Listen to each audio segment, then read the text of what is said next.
Landas, aturan ini mulai berlaku pada tanggal 5 Maret 2025. Untuk mengetahui status barang kiriman, dapat dicek pada laman www.beacukai.go.id/barang kiriman. Sekarang, sudah paham kan Sobat Lepas Landas? Jadi, dengan ketentuan barang kiriman ini, Bea Cukai berkomitmen meningkatkan pelayanan dan pengawasan, serta memberikan kepastian hukum kepada masyarakat. Untuk informasi selanjutnya, hubungi Bravo Bea Cukai 1500225 dan komen di bawah untuk tema kisah-kisah selanjutnya. Dah.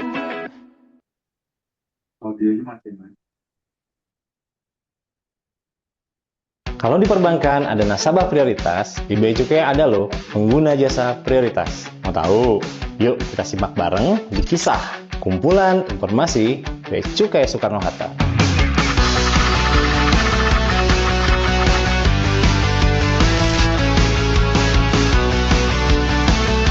Sebagai apresiasi atas kepatuhan tinggi perusahaan terhadap peraturan perundang-undangan yang berlaku, dan untuk lebih meningkatkan daya saing ekonomi nasional dalam perdagangan internasional, meningkatkan kinerja logistik nasional, dan mendukung terciptanya keamanan rantai pasok dunia, Bea Cukai memberikan fasilitas I/O dan mita kepabeanan.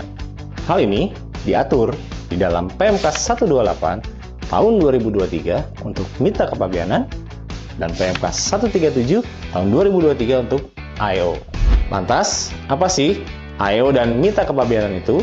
I/O adalah operator ekonomi yang telah mendapat pengakuan oleh Direktorat Jenderal Bea dan Cukai sehingga mendapatkan perlakuan kepabeanan tertentu. Dan mita kepabeanan adalah importir dan atau eksportir yang diberikan pelayanan khusus di bidang kepabeanan. Sobat Lepas Landas, bayangin, kamu punya bisnis ekspor-impor dan semua proses bea cukainya diberikan perlakuan dengan pelayanan khusus.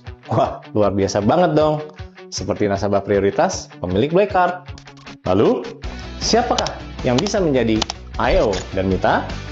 Untuk I/O dapat diberikan kepada manufaktur, eksportir, importir, PPJK, pengangkut, dan atau pihak lainnya yang terkait dengan fungsi rantai pasokan global.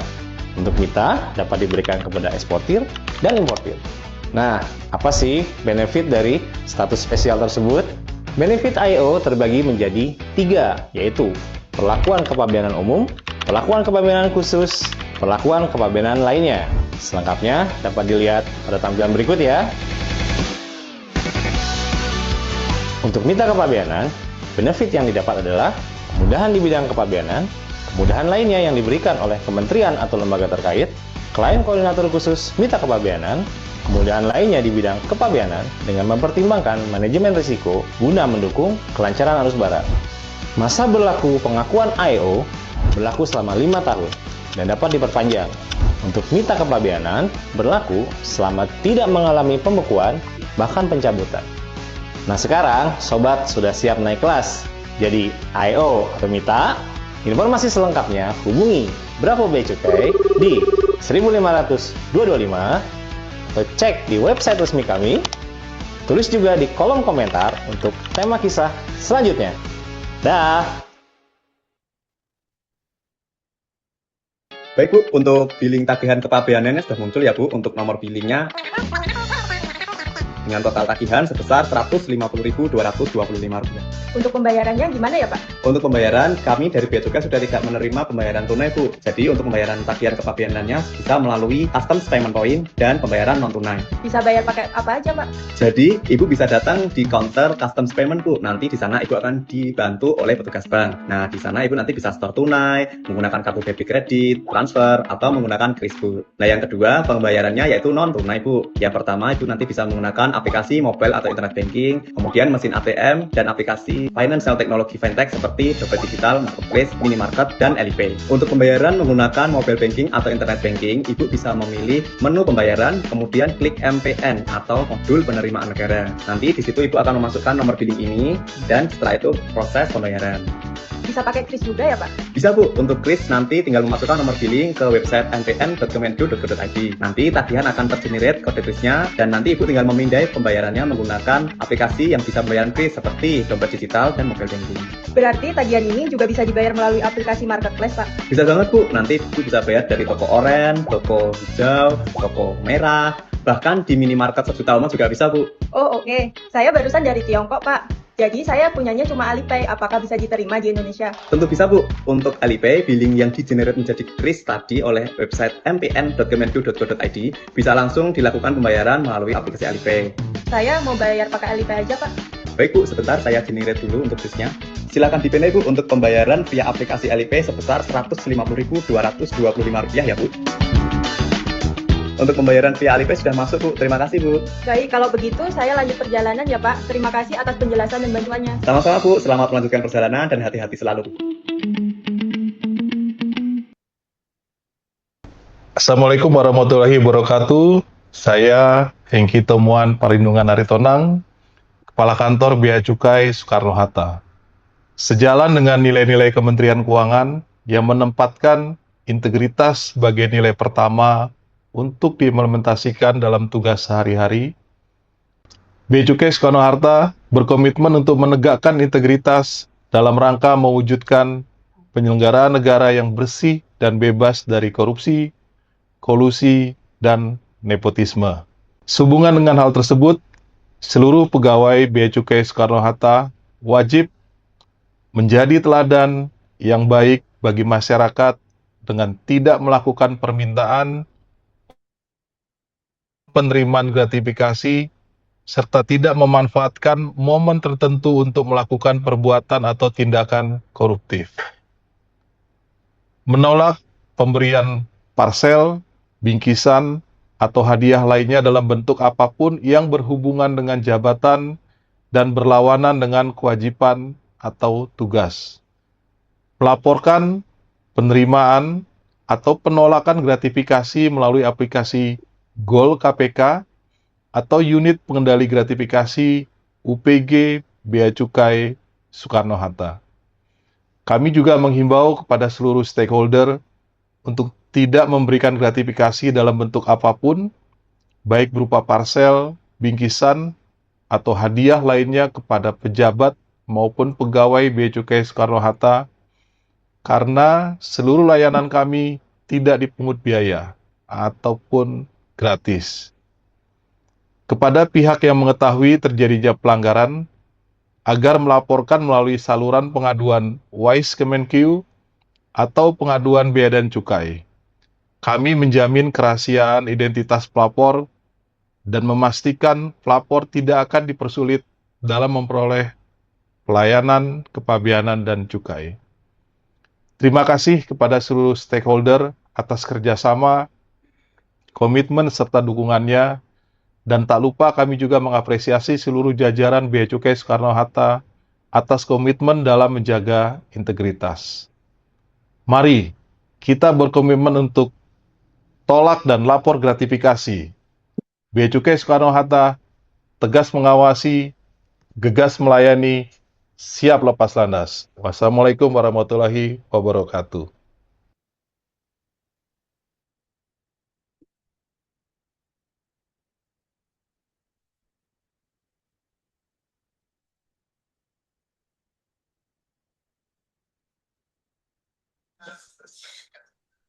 Selamat pagi Bapak Ibu hadirin yang berbahagia. Apakah suara saya sudah terdengar dengan jelas? Ya, sudah. Sudah Ibu, jelas.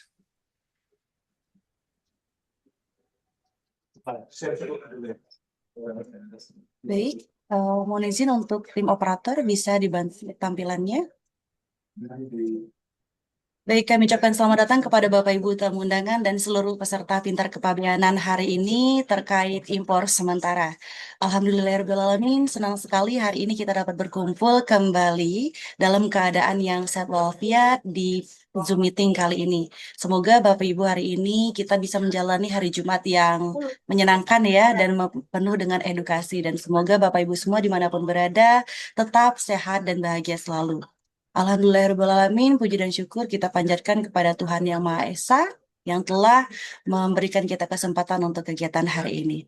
Baik Bapak Ibu hadirin yang berbahagia, hari ini kita akan melaksanakan Pintar Kepabeanan yang akan narasumberi oleh tim dari tempat terkait, yaitu terkait impor sementara, dan nanti akan ada juga penyampaian materi, akan ada pembukaan, dan akan ada sesi tanya jawab juga. Maka dari itu, Bapak Ibu hadirin yang berbahagia, mengawali hari ini, untuk Bapak Ibu yang masih menonaktifkan video, bisa dihidupkan terlebih dahulu. Karena kita akan membacakan tata tertib untuk kegiatan hari ini. Mohon bantuannya untuk di-share tampilannya oleh tim operator.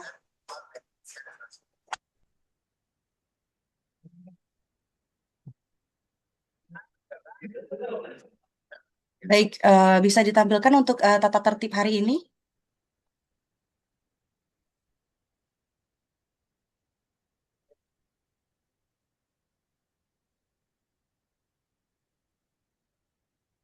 Baik, Bapak Ibu hadirin yang berbahagia, hari ini kita akan melaksanakan Pintar Kepabeanan. Kami mohon untuk Bapak Ibu memperhatikan pembacaan tata tertib terlebih dahulu. Yang pertama yaitu kami himbau Bapak Ibu semua untuk menggunakan username atau nama pengguna Zoom dengan format nama underscore perusahaan atau badan usaha atau instansi atau lembaga. Contoh Ari underscore PT Sengker. Yang kedua, Bapak Ibu memastikan mikrofon Zoom dalam keadaan mute atau mati selama pemaparan. Jadi mikrofon akan diaktifkan bila peserta telah diperkenankan oleh saya selaku MC untuk bertanya ataupun merespon suatu pertanyaan.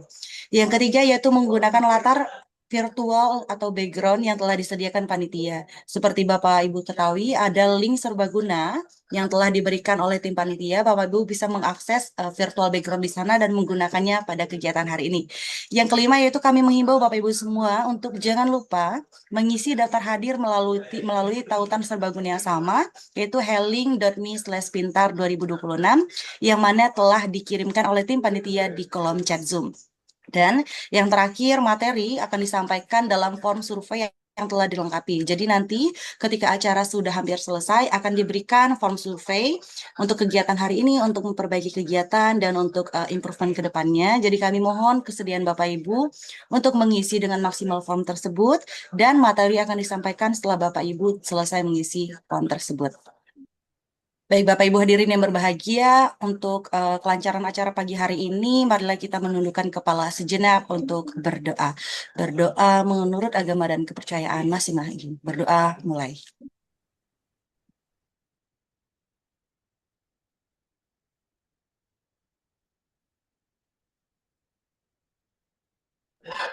Berdoa selesai.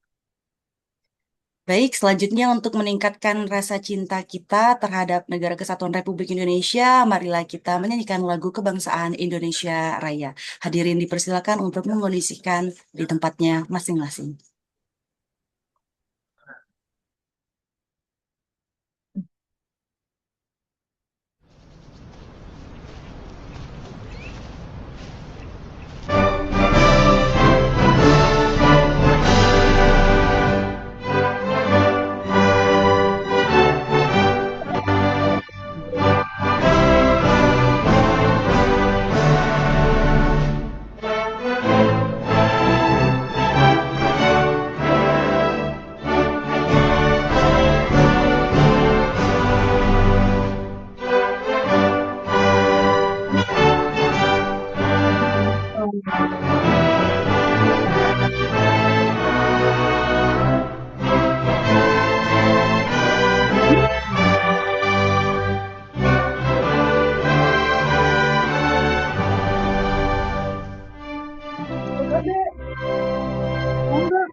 Hadirin dipersilakan untuk menyesuaikan kembali.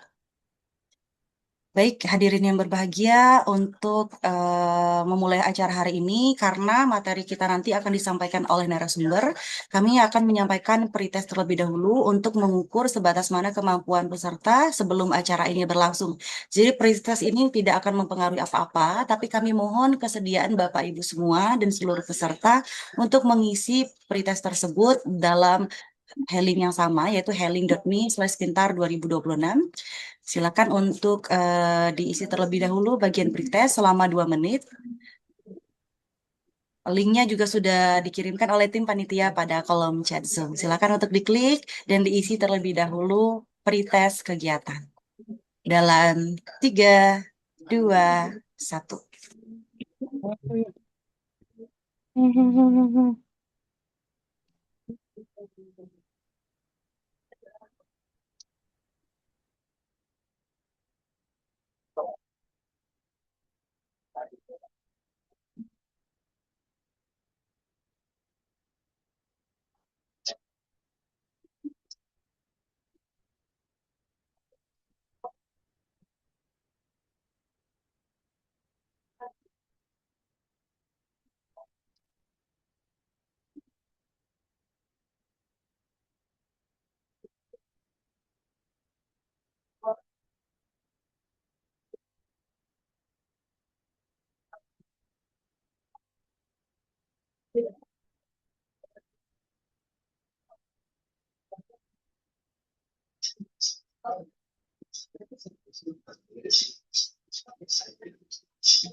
Baik, telah selesai ya pengisian untuk pretest tersebut. Kami ucapkan terima kasih kepada seluruh Sobat Lepas Standar yang telah bersedia untuk mengisi pretest. Dan nanti setelah acara akan ada pengisian post-test ya.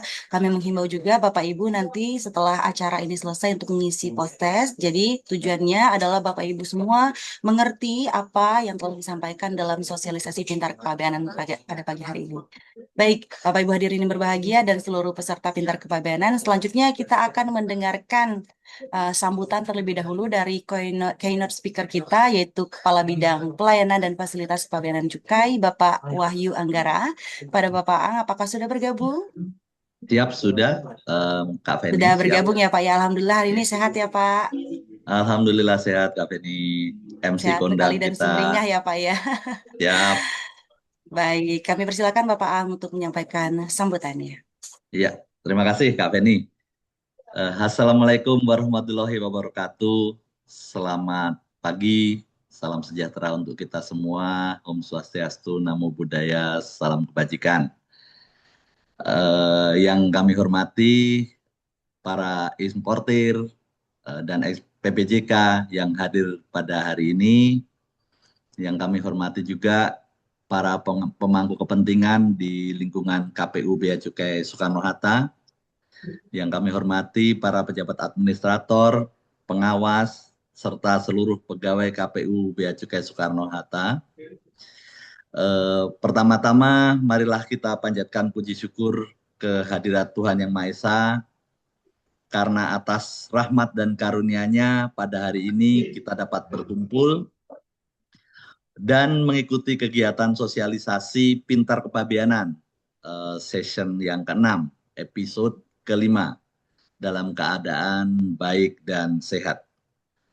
Saya Wahyu Anggara selaku Kepala Bidang Pelayanan dan Fasilitas Pabean dan Cukai 2 mewakili Bapak Kepala Kantor Pelayanan KPU Bea Cukai Soekarno-Hatta menyampaikan apresiasi dan terima kasih kepada seluruh importir, PPJK, serta para pemangku kepentingan yang telah hadir dan berpartisipasi dalam kegiatan sosialisasi pada hari ini.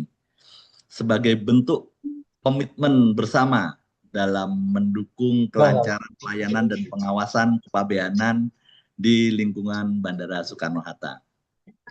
Ibu Bapak sekalian, Direktorat Jenderal Bea Cukai terus berkomitmen memberikan pelayanan yang semakin mudah, cepat, transparan kepada masyarakat. Salah satu bentuk komitmen tersebut adalah melalui pemberian fasilitas impor sementara, yaitu fasilitas kepabeanan bagi barang yang memang sejak awal diimpor dimaksudkan untuk diekspor kembali dalam jangka waktu paling lama 3 tahun.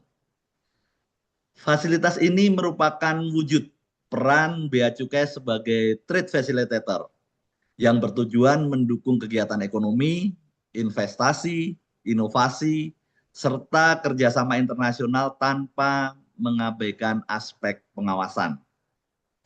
Dalam sosialisasi hari ini, kita akan membahas berbagai pemanfaatan fasilitas impor sementara. Di antaranya untuk barang yang digunakan dalam kegiatan penelitian dan pengembangan ilmu pengetahuan. Kami berharap fasilitas ini dapat dimanfaatkan secara optimal untuk mendukung riset, inovasi, dan pengembangan teknologi yang memberikan manfaat bagi kemajuan Indonesia. Selain itu akan dibahas pula pemanfaatan impor sementara untuk keperluan pameran, baik pameran perdagangan, industri, pertanian, kerajinan, maupun pameran yang bertujuan untuk mempromosikan ilmu pengetahuan, pendidikan, kebudayaan, olahraga, keagamaan, dan pariwisata. Melalui fasilitas ini, Bea Cukai berupaya mendukung terselenggaranya berbagai kegiatan berskala nasional maupun internasional yang mampu meningkatkan daya saing Indonesia tentunya.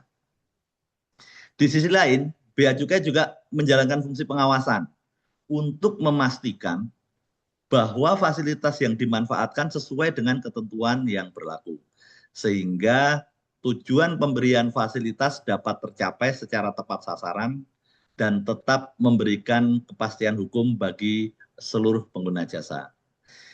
Kami berharap kegiatan ini dapat menjadi sarana diskusi dan sharing knowledge. Ini kebetulan ada pembicara narasumber kita yang paling ahli di bidangnya nih, Pak Alik, Kepala Seksi Fasilitas 1. Nah, sehingga apabila nanti terdapat kendala atau hal-hal yang perlu disempurnakan dalam pelayanan, dapat kita bahas dan kita diskusikan bersama untuk mendukung pelayanan yang lebih efektif dan efisien. Akhir kata, semua kegiatan sosialisasi Pintar Kepabeanan Season 6 episode 5 ini dapat memberikan manfaat yang nyata bagi seluruh peserta, serta semakin memperkuat sinergi dan kolaborasi dalam mendukung pelaksanaan tugas pelayanan dan pengawasan kepabeanan yang optimal di KPU Bea Cukai tipe C Soekarno-Hatta. Dengan mengucap puji syukur kepada Tuhan Yang Maha Esa, kegiatan sosialisasi Pintar Kepabeanan Season 6 episode 5 dengan tema fasilitas impor sementara secara resmi saya nyatakan dibuka.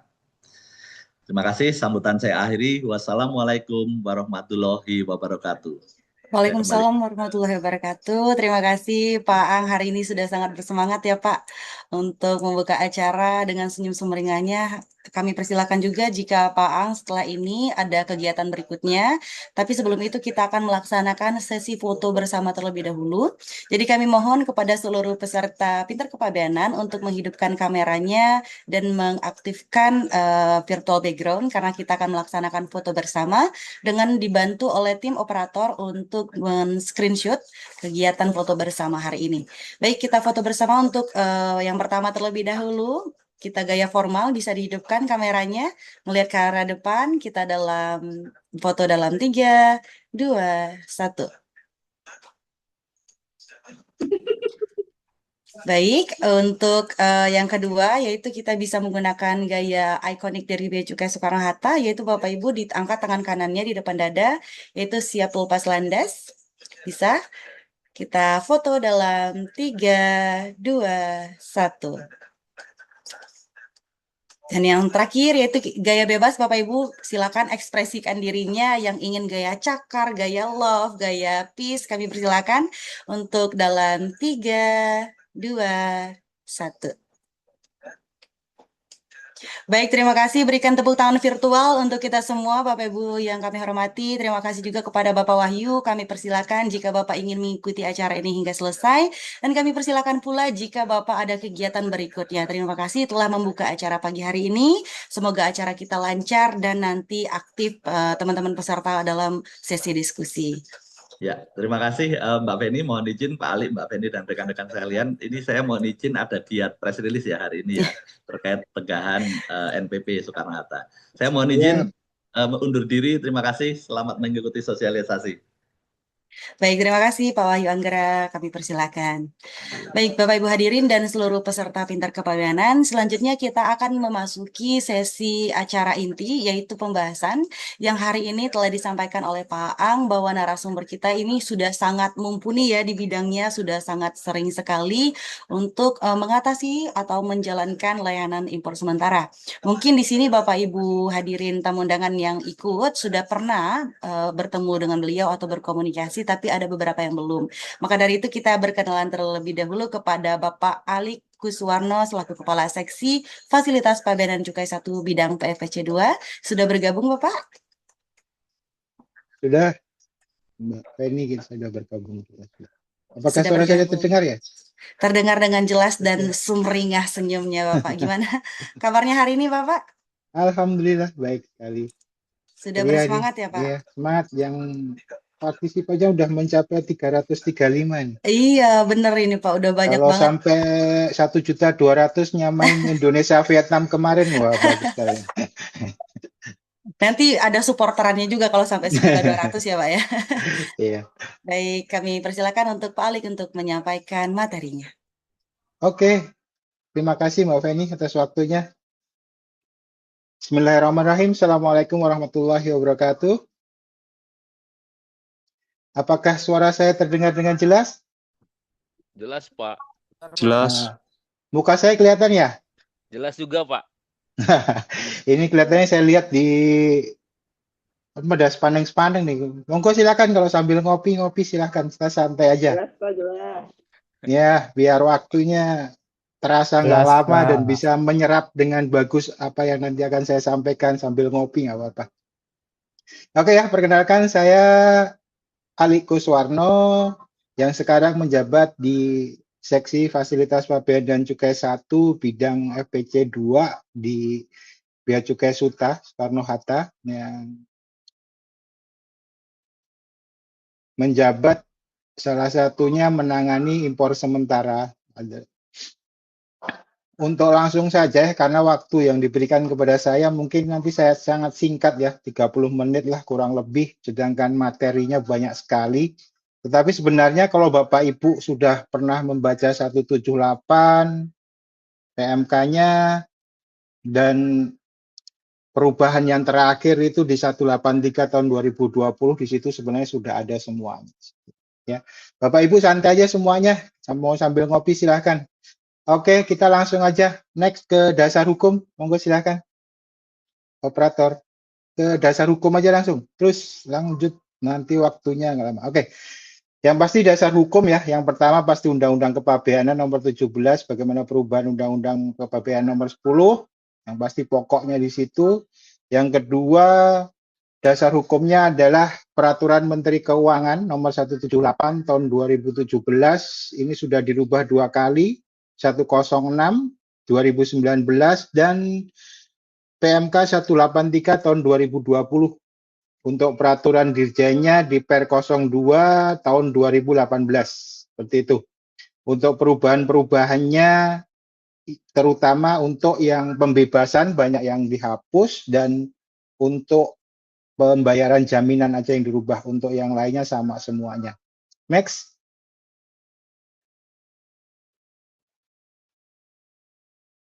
Oke. Berbicara tentang impor sementara seperti yang sudah disampaikan tadi oleh Pak Aan selaku Kepala Bidang saya, sebelum kita lanjut apa itu impor sementara, bahwa impor sementara itu seperti yang dikatakan tadi bahwa merupakan salah satu fasilitas yang diberikan kepada pengguna jasa oleh Bea Cukai. Tidak etis atau tidak wajar ya kalau kita bicara impor sementara, kita tidak tahu apa itu impor sementara. Ya. Bapak-bapak dan ibu-ibu semuanya yang hadir dalam Zoom ini, impor sementara, namanya juga sementara, bahwa barang itu dimasukkan ke Indonesia pasti digunakan untuk sementara waktu. Yang namanya juga impor sementara, Bapak-Ibu ya. Nah, digunakan sementara waktu ini, berapa sih lamanya?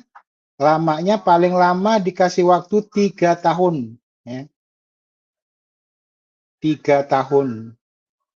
Tapi ibu-ibu pasti ada yang sudah melakukan impor sementara, bertanya ini, Bapak, saya pernah mengajukan izin impor sementara, meminta waktu 3 tahun, kok dikasih waktunya setahun. Nah, nanti Bapak Ibu baca lagi di 178 pasal 5 bahwa impor sementara itu benar waktunya paling lama dikasih 3 tahun. Tetapi izin impor sementara diberikan paling lama 1 tahun dan dapat diperpanjang sehingga waktu totalnya paling lama adalah 3 tahun. Jadi Bapak dan Ibu, 3 tahun ini adalah waktu totalnya, waktu maksimalnya.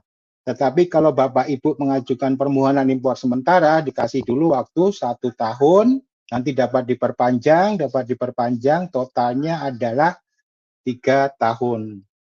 Jadi Bapak Ibu semua paham ya apa itu impor sementara? Impor sementara itu pokoknya masukkan barang ke dalam daerah pabean hanya untuk sementara waktu. Ya, sementara waktu. Nah, sementara waktu itu kalau sudah selesai harus diekspor kembali. Jangka waktunya paling lama berapa? 3 tahun, seperti itu. Ya, paham semuanya ya untuk impor sementara. Jadi kita tahu impor sementara digunakan untuk sementara waktu di dalam daerah pabean dan harus diekspor kembali kalau waktunya sudah habis, seperti itu. Next. Bapak dan Ibu, ini saya sampaikan sekilas saja ya, karena waktunya juga mepet dan nanti juga mungkin jam 12 yang beragama Islam nanti juga akan Jumatan ya, sholat Jumat. Sekilas-sekilas saja, tapi yang akan saya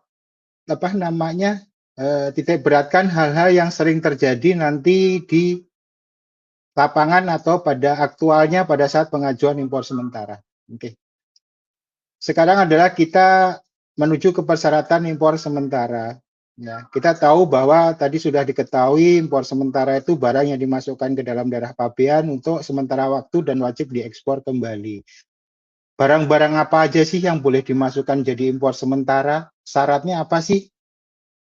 Impor sementara itu biar disetujui ya. Yang pertama, barang impor sementara itu disetujui apabila tidak habis pakai. Ya. Salah satu syaratnya nih Bu ya, tidak akan habis pakai. Boleh nggak kita impor sementara oli untuk dites? Ada yang bisa jawab? Nah, ini pada spandeng semua, belum pada ngopi nih katanya. Ya. Boleh nggak impor sementara oli untuk dites? Ya. Kalau berdasarkan, nah ini ada yang jawab, boleh Pak. Nah, kalau dites itu oli itu pasti dipakai ya, dites. Olinya dituang, dites sembarang apa kondisinya ataupun kandungannya, pasti itu nanti oli tersebut akan berkurang. Ya. Akan berkurang. Makanya pada saat ekspornya, kalau impornya 1 liter, pasti keluarnya tidak 1 liter lagi. Kalaupun 1 liter, dia kondisinya sudah berubah menjadi oli bekas. Padahal barang impor sementara antara yang masuk, nanti akan saya terangkan juga, dengan yang keluar harus sama persis gitu. Makanya untuk barang-barang yang habis pakai itu kita tidak beri izin untuk dilakukan impor sementara. Kalau mau masukin ke dalam daerah pabean juga harus menggunakan mekanisme impor dipakai seperti itu. Jelas Bapak Ibu ya, syarat pertama barang tersebut tidak akan habis pakai. Yang kedua, barang tersebut tidak mengalami perubahan bentuk. Saya misalkan, Bapak Ibu impor sementara mesin motor, spakbor, rangka, bannya, sadelnya, semua kelengkapannya dalam keadaan CKD masuk ke Indonesia. Impor sementara. Nanti keluarnya sudah dalam bentuk motor. 1 unit motor. Boleh nggak? Karena keluarnya sudah dalam bentuk yang lainnya. Fasilitas ini di Bea Cukai sudah ada memfasilitasi, yaitu fasilitas yang barang masuk ke dalam daerah pabean yang dirakit yang diolah untuk tujuan ekspor. Kalau Bapak Ibu mau masukkan barang-barang tersebut dirakit, itu sudah ada fasilitas lainnya. Makanya diimpor sementara salah satu syaratnya tidak mengalami perubahan bentuk hakiki dalam pemakaiannya. Yang ketiga, barang impor sementara harus ada identitasnya. Ya. Harus ada identitas barangnya.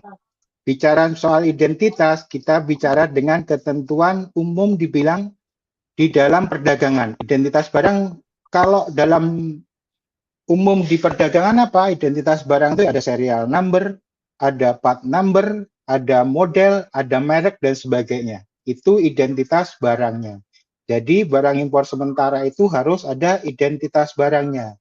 Banyak ini orang mengajukan impor sementara, perusahaan mengajukan impor sementara, kita tolak, kita tanyain ini identitas barangnya mana. Ya. Jadi tidak harus serial number Bapak Ibu, ada part numbernya monggo, ada modelnya monggo. Yang penting identitas barang tersebut melekat pada barang yang akan diimpor sementara. Itu Bapak Ibu ya. Selanjutnya persyaratannya adalah tujuan impor sementaranya jelas. Jadi Bapak Ibu dalam mengajukan permohonan impor sementara tujuannya harus jelas. Jangan sampai nanti kita masukkan ke mekanismenya ada 2, pembebasan dan keringanan, karena dia bilang impor sementara perbaikan. Ini perbaikan diperbaiki atau untuk memperbaiki, karena berbeda. Nanti akan saya jelaskan. Jadi tujuan penggunaan barang impor sementara itu harus jelas. Ya, yang terakhir syaratnya adalah ada dokumen yang menyatakan bahwa barang impor sementara itu akan diekspor kembali. Bapak Ibu bisa mencantumkan surat pernyataan ataupun kontrak atau statement letter dari pemilik barang bahwa barang itu akan diekspor kembali setelah selesai digunakan di dalam daerah pabean. Ya. Untuk mekanisme impor sementara itu ada 2 skema, pembebasan bea masuk dan keringanan bea masuk. Pembebasan bea masuk ini semuanya full dibebaskan, tetapi harus menaruhkan jaminan sebesar yang dibebaskan. Kalau waktu pembebasan bea masuk itu, bea masuknya otomatis bebas. PPh-nya tidak dipungut, PPh-nya juga tidak dipungut. Tetapi Bapak dan Ibu harus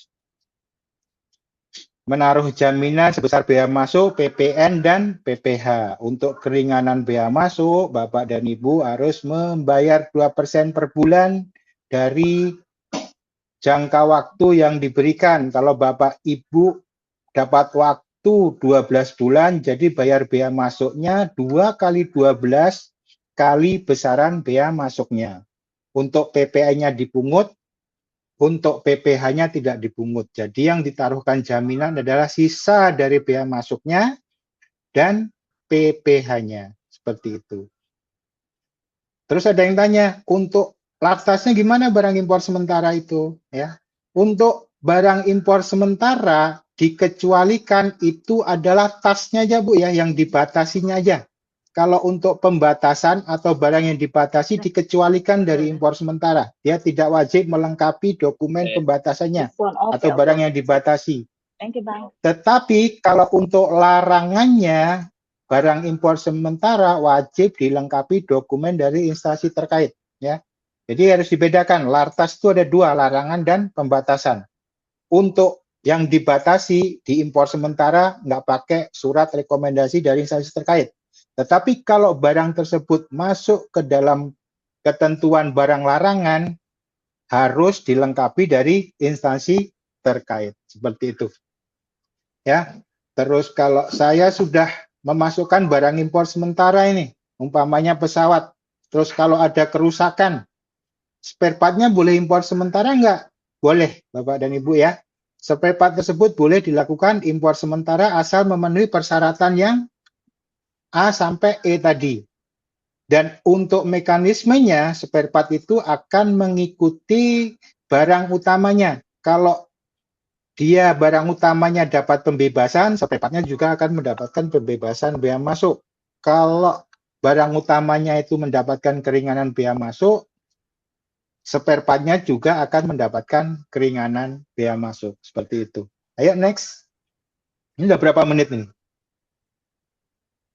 Cepet juga.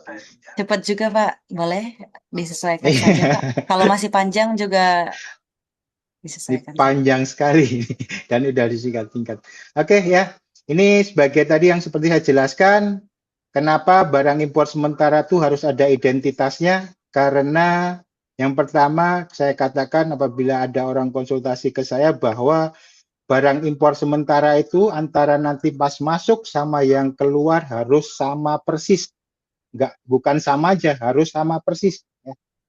Umpamanya Bapak dan Ibu impor sementara sepatu merek C, tipe AA, ukuran 41. Nanti yang keluar juga harus merek C, ya tipe AA dan ukuran 41. Bapak Ibu tidak boleh yang ukuran 42 karena yang dimasukin adalah yang 41. Makanya itu saya bilang kalau identitas barang itu wajib karena untuk memastikan barang impor sementara yang masuk dan keluar harus sama persis seperti itu.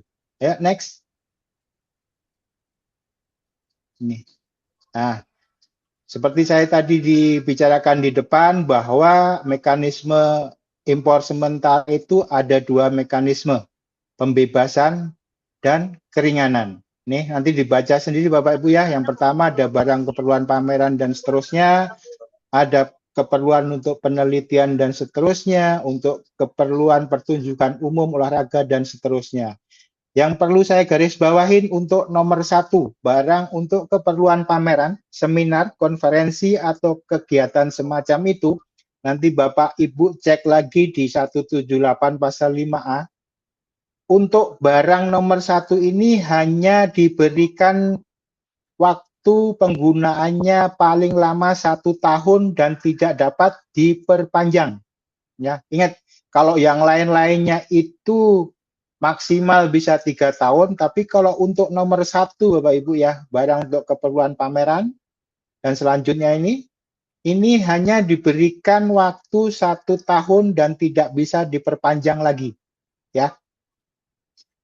Dan ada yang khusus lagi untuk pameran kendaraan roda 4 maupun roda 2, ya, kecuali truk sama bus, ya. Untuk roda 4 yang cc-nya minimal 3.000 hanya diberikan waktu 2 bulan dan tidak bisa diperpanjang. Untuk kendaraan bermotor roda 2 itu cc-nya minimal 500. Itu sama, waktu maksimalnya hanya 2 bulan dan tidak bisa diperpanjang. Ya, ini ada pengecualiannya Bapak ya. Nanti dibaca lagi di pasal 5A di PMK 178. Oke. Nanti ini dibaca lagi untuk menyingkat waktu, barang-barang yang diberikan pembebasan bea masuk dalam perizinan impor sementara, ya. Ada yang 5, ini kapal wisata asing ini digunakan oleh wisata mancanegara. Ini ada 2 mekanisme Bapak Ibu ya, nomor 5 ini, ya. Ini bisa menggunakan impor sementara ataupun menggunakan VD, Vessel Declaration. Monggo dipilih ya untuk nomor 5 ini. Bapak dan Ibu kalau punya kapal wisata di luar negeri mau masuk sini impor sementara, boleh dan juga boleh menggunakan fasilitas VD, Vessel Declaration, ya. Oke, lanjut next, ini nanti dibaca sendiri, ya. Next, saya akan garis bawahin aja yang agak-agak rancu. Nah ini, ya. pesawat dan mesin pesawat nih. Ini dan Ibu ya ada beberapa yang apa namanya masukkan pesawatnya aja atau mesin pesawatnya aja, monggo silahkan. Kalau pesawat dan mesin pesawat ini adalah sarana pengangkutnya. Di sini menggunakan kata-kata dan. Di sini ada beberapa yang kemarin miss. Dikira pesawat dan mesin pesawat itu bisa terpisah. Kalau yang di sini pesawat dan mesinnya, berarti dua-duanya di sini. Kalau hanya memasukkan mesinnya ada, jadi masuknya ke spare part yang seperti yang saya bilang di depan tadi. Seperti itu. Selanjutnya, ini nomor 13 juga menjadi catatan. Bapak Ibu, apabila memasukkan barang impor sementara untuk proyek pemerintah, itu bisa masuk pembebasan dengan syarat harus bisa melampirkan dokumen yang menyatakan bahwa pekerjaan itu dibiayai dengan pinjaman atau hibah dari luar negeri.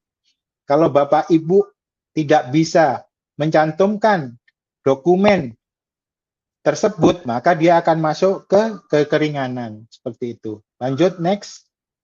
Ini peti kemas, ini returnable packet. Jadi bisa juga nanti Bapak dan Ibu menggunakan impor sementara maupun returnable packet ya. Nah, tapi untuk sementara ini, untuk returnable packet dilayani dengan impor sementara karena PMK returnable packet ini belum atau masih digodok atau belum jadi seperti itu. Makanya untuk returnable packet selama ini di Soekarno-Hatta kita layani dengan menggunakan mekanisme impor sementara. Lanjut. Nanti Bapak Ibu bisa baca sendiri ya, saya sekilas saja. Saya tekankan yang sering kejadian di lapangan kalau dalam pengajuan impor sementara. Ya. Nah, selain yang di atas tadi Bapak Ibu, apabila Bapak Ibu tujuannya selain yang di atas tadi, yang nomor 1 tadi, maka akan dimasukkan ke dalam mekanisme keringanan bea masuk Bapak Ibu ya, untuk pengajuan impor sementaranya, seperti itu. Next. Lanjut, ayo lanjut. Nih, jangka waktu seperti yang saya terangkan tadi. Untuk jangka waktu impor sementara itu paling lama 3 tahun ya, seperti yang sudah saya terangkan. Tetapi di dalam pasal 5 di 178 disebutkan izin impor sementara itu diberikan 1 tahun dulu dan dapat diperpanjang. Maksimal waktunya adalah 3 tahun. Boleh nggak Pak saya mengajukan perpanjangan 10 kali? Boleh. Mau 20 kali? Boleh. Yang penting totalnya tidak boleh melebihi 3 tahun. Ya. Bapak Ibu dapat waktu pertama 6 bulan. Habis itu diperpanjang lagi 2 bulan, habis itu diperpanjang lagi 3 bulan, diperpanjang lagi 2 bulan. Monggo silakan berapa kali perpanjangan. Tetapi nanti maksimalnya tidak boleh lebih dari 3 tahun. Ya. Ini tadi sudah saya jelaskan, paling lama 1 tahun dan dapat untuk ini yang untuk barang nomor 1 tadi ya, yang untuk keperluan pameran dan seterusnya itu untuk pameran nomor 1 itu memang hanya diberikan paling lama 1 tahun dan tidak dapat diperpanjang. Dan untuk kendaraan bermotor seperti yang sudah saya jelaskan tadi, untuk pameran roda 4 minimal cc-nya 3000 cc kecuali bus dan truk, dan kendaraan roda 2 dengan kapasitas mesin minimal 3500 cc hanya diberitahukan hanya diizinkan paling lama 2 bulan dan tidak dapat diperpanjang. Nanti di SE-nya kalau Bapak Ibu dapat SE tentang impor sementara untuk kendaraan bermotor ini bahkan dibatasin lagi apabila ada 2 event pameran dalam 2 bulan tersebut dan event pertamanya sudah selesai, ada jeda waktu dengan event keduanya. Pada saat event pertama selesai, menunggu event kedua, kendaraan bermotor tersebut harus disimpan di kantor pabean yang mengawasi. Ada tambahan lagi nanti di SC-nya untuk kendaraan bermotor. Seperti itu Bapak Ibu ya. Oke, selanjutnya, next. Nih perizinannya. Ini kalau Bapak Ibu baca langsung di sini ruwet ini pasti. Ya Bu ya? Ya Bapak ya? Oke, saya jelaskan secara simpel aja tentang perizinannya. Nah, izin impor sementara, saya jelaskan lagi, dapat diajukan sebelum barang datang. Jadi kalau Bapak dan Ibu pengen cepet nanti pas barang datang udah langsung pengurusan PIB, impor sementaranya dapat disampaikan atau diajukan permohonannya sebelum barang datang. Karena apa? Skep impor sementara itu berlaku paling lama 3 bulan. Ya. Kalau Bapak dan Ibu dapat skep tertanggal hari ini, 31 Juli, maka PIB-nya dapat disubmit paling lama 3 bulan sejak tanggal 31 Juli. Jadi Bapak Ibu bisa mengajukan permohonannya terlebih dahulu. Jangan menunggu barang sudah datang, baru mengajukan permohonan. Terus gimana kalau barangnya baru datang setelah lewat 3 bulan, ya mohon maaf, Bapak dan Ibu, skepnya sudah tidak berlaku. Bapak dan Ibu harus mengajukan permohonan dari baru lagi. Seperti itu. Ya. Dan permohonannya seperti di ini, yang nomor 1, ini Bapak Ibu baca urutnya dari nomor 1 ya. Permohonan itu harus memuat apa-apa aja, di sini ada semuanya. Di 178 pun juga sudah ada formatnya tentang surat permohonan pengajuan impor sementara. Yang pasti permohonan itu harus memuat rincian barang, pelabuhan masuknya di mana, jangan sampai Bapak dan Ibu pelabuhan masuknya di Tanjung Priok mengajukan permohonan impor sementara di Soekarno-Hatta. Ya, karena pengajuan permohonan impor sementara itu di tempat pelabuhan pemasukan barang. Ya, gitu. Kalau masuknya lewat Priok, ya Bapak dan Ibu harus mengajukan permohonan ke KPU Tanjung Priok. Kalau lewat Soekarno-Hatta, lewat Bandara Soekarno-Hatta, ya Bapak dan Ibu harus mengajukan ke KPU BC Suta. Seperti itu. Ya, persyaratannya tadi harus memuat lokasinya, tujuan penggunaannya, dan jangka waktunya juga harus dicantumkan. Selain itu, permohonan tersebut juga harus dilampiri beberapa dokumen. Yang pertama, dokumen tentang perkiraan nilai barang. Ya, saya tegaskan lagi, banyak kejadian ini pada saat pengajuan, dia bukan nilai barangnya yang diajukan, tetapi nilai kontraknya. Kalau impor sementara itu nilai barangnya, Bapak Ibu ya, bukan nilai kontraknya. Seperti itu. Jadi Bapak Ibu harus melampirkan dokumen yang mencantumkan nilai barang. Ya, boleh invoice, boleh proforma invoice, dan yang semacam itulah. Yang penting ada nilai barangnya di dokumen tersebut. Ya. Selain itu, Bapak dan Ibu juga harus melampirkan spesifikasi data barang tersebut itu fungsinya buat apa, terbuat dari apa, seperti itu untuk menentukan klasifikasi HS-nya. Dan tujuan penggunaan dan jangka waktu, biasanya ini tercantum dalam kontrak. Ya. Tetapi dokumen tersebut nggak harus pakem Bapak Ibu ya, karena ada beberapa yang tanya ke saya, Pak, saya nggak punya kontrak, adanya statement letter. Monggo lah, dokumen itu namanya mau statement letter, mau kontrak, yang penting di dalamnya ada termuat tujuan penggunaan dan jangka waktunya dari pemilik barangnya. Seperti itu. Ya. Selanjutnya, dokumen yang harus dilampirkan, dokumen surat pernyataan yang harus wajib mengekspor kembali, dokumen identitas pemohonnya, dan lain-lain seperti itu ya. Setelah itu, setelah Bapak Ibu lengkap, ini sudah ada semuanya, permohonannya juga sudah lengkap, isinya seperti yang dipersyaratkan di 178, Bapak dan Ibu mengajukan ke portal CESA. Ya, nanti setelah di CESA, ya, disampaikan ke kantor kami akan melakukan pemeriksaan di poin 3 ini. Kita cek pemenuhan persyaratannya sudah atau belum, sudah lengkap atau belum, tujuan penggunaannya sudah benar atau belum, dokumen yang dilampirkan sudah lengkap atau belum, jangka waktunya sudah benar atau belum. Jangan sampai dia mau pameran mobil CC-nya 4.000 cc minta 1 tahun, pasti tidak akan kita setujui karena maksimal hanya dikasih waktu 2 bulan. Seperti itu, kita cek semuanya. Setelah ini semuanya lengkap, maka akan dilakukan penetapan nilai pabean dan klasifikasinya. Akan ditentukan tuh nilainya berapa, klasifikasinya masuk HS mana. Ya.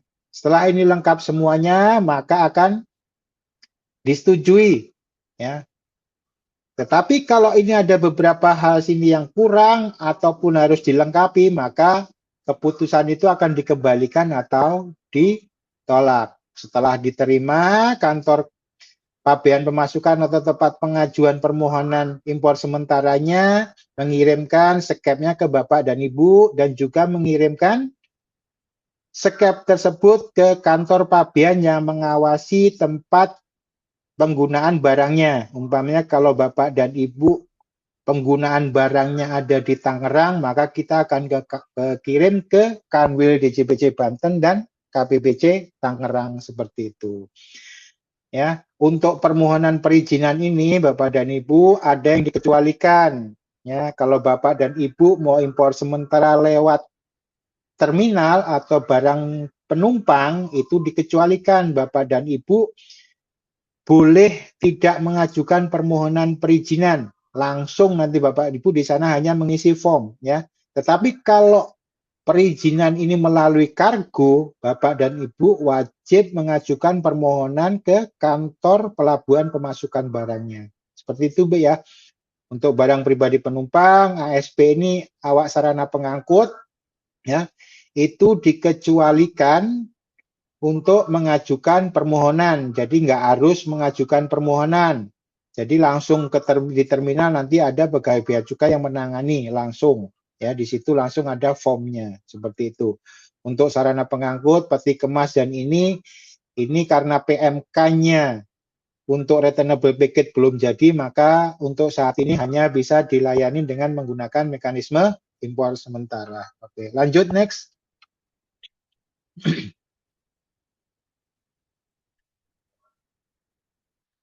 Lanjut.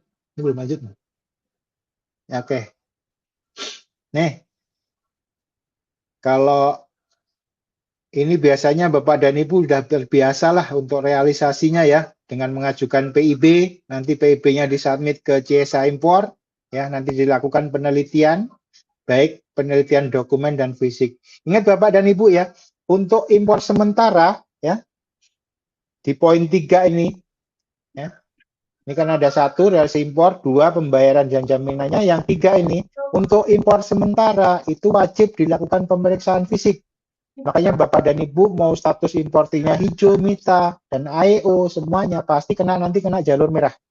Karena untuk impor sementara pemasukan barangnya wajib dilakukan pemeriksaan fisik baik masuk maupun keluarnya. Seperti itu Bapak Ibu ya, pasti nanti Bapak dan Ibu kena jalur merah.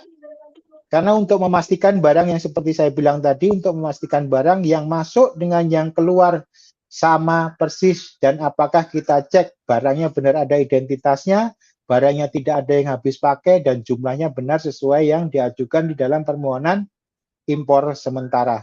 Seperti itu ya, kalau hasilnya ya sama lah, kalau Bapak dan Ibu impor, kalau sesuai ya keluar langsung barangnya, seperti sama dengan PIB biasanya, ya. Kalau tidak sesuai, ya nanti kita lihat sesuainya tidak apa, apakah ada pelanggaran dan sebagainya, nanti kita akan limpahkan ke bidang yang berwenang, yaitu bidang P2, biasanya seperti itu. Lanjut, next. Nanti dibaca sendiri, dipilah-pilah Bu ya, ini karena waktu yang mepet ini. Nah, ini tadi seperti yang saya bilang, ketentuan larangan dan pembatasan. Kalau bahasa umumnya adalah lartas ya, kita pasti kenal dah, Bapak Ibu pasti kenal semuanya itu lartas. Lartas itu adalah larangan dan pembatasan. Kalau impor sementara ya, untuk larangan itu wajib memenuhi persyaratan dari instansi terkaitnya. Kalau termasuk barang larangan Bapak Ibu ya. Tetapi kalau yang masuk pembatasan dikecualikan.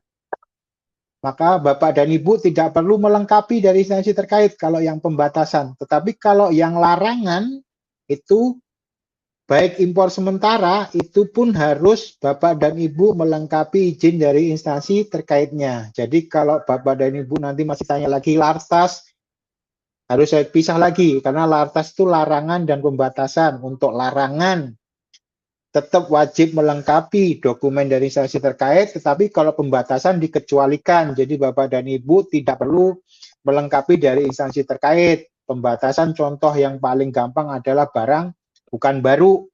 Jadi Bapak Ibu tidak perlu dapat izin dari instansi yang menerbitkan pemasukan barang bukan baru. Jadi Bapak Ibu langsung aja submit PIB ya. Seperti itu kalau yang pembatasan ya. Lanjut next. Nih. Di dalam impor sementara itu ada beberapa langkah Bapak Ibu yang seperti saya bilang tadi ya. Diberikan waktu 1 tahun dan dapat diperpanjang. Nah, ini kita menuju ke perpanjangan impor sementara, salah satu dari kegiatan di impor sementara. Apa sih perpanjangan impor sementara? Bapak Ibu dikasih waktu 3 bulan. Tetapi setelah hampir mau habis 3 bulan, ternyata barang itu masih digunakan lagi. Nah, Bapak dan Ibu itu bisa ngajukan perpanjangan. Atau Bapak Ibu perlunya 3 tahun, tetapi karena yang pertama cuma dikasih 1 tahun, pada saat 1 tahun mau habis, Bapak Ibu bisa mengajukan perpanjangan jangka waktu impor sementara. Untuk mekanismenya sama, ya, menggunakan CSA juga, ya. Sama persis pengajuan impor sementara, cuman hanya dipilih di portalnya yaitu pengajuan perpanjangan atau perubahan impor sementara, ya, ke kantor yang menerbitkan skep Bapak Ibu ya. Jangan sampai Bapak Ibu dapat skep di Priuk, ngajukan perpanjangannya di Soekarno-Hatta. Nanti diketawain sama front desk-nya, nanti sama analisnya nanti ketawain nanti ya. Seperti itu. Jadi setelah masuk ke CSA, nanti juga akan dilakukan penelitian sama seperti pada saat Bapak dan Ibu mengajukan permohonan izin impor sementara. Nanti diteliti persyaratannya sudah lengkap atau belum dan sebagainya. Kalau sudah lengkap, ya, teliti dokumennya, barang impor sementara itu akan dilakukan pemeriksaan fisik, ya. Pemeriksaan fisik ini siapa yang melakukan? Yang melakukan adalah kantor yang mengawasi penggunaan atau tempat penggunaan impor sementara tersebut. Kalau tadi di Tangerang, ya, seperti saya ambil contoh yang tadi, maka pemeriksaan fisik itu kita akan berkirim surat meminta bantuan pemeriksaan fisik ke KBPC Tangerang seperti itu. Tetapi untuk pemeriksaan fisik ini untuk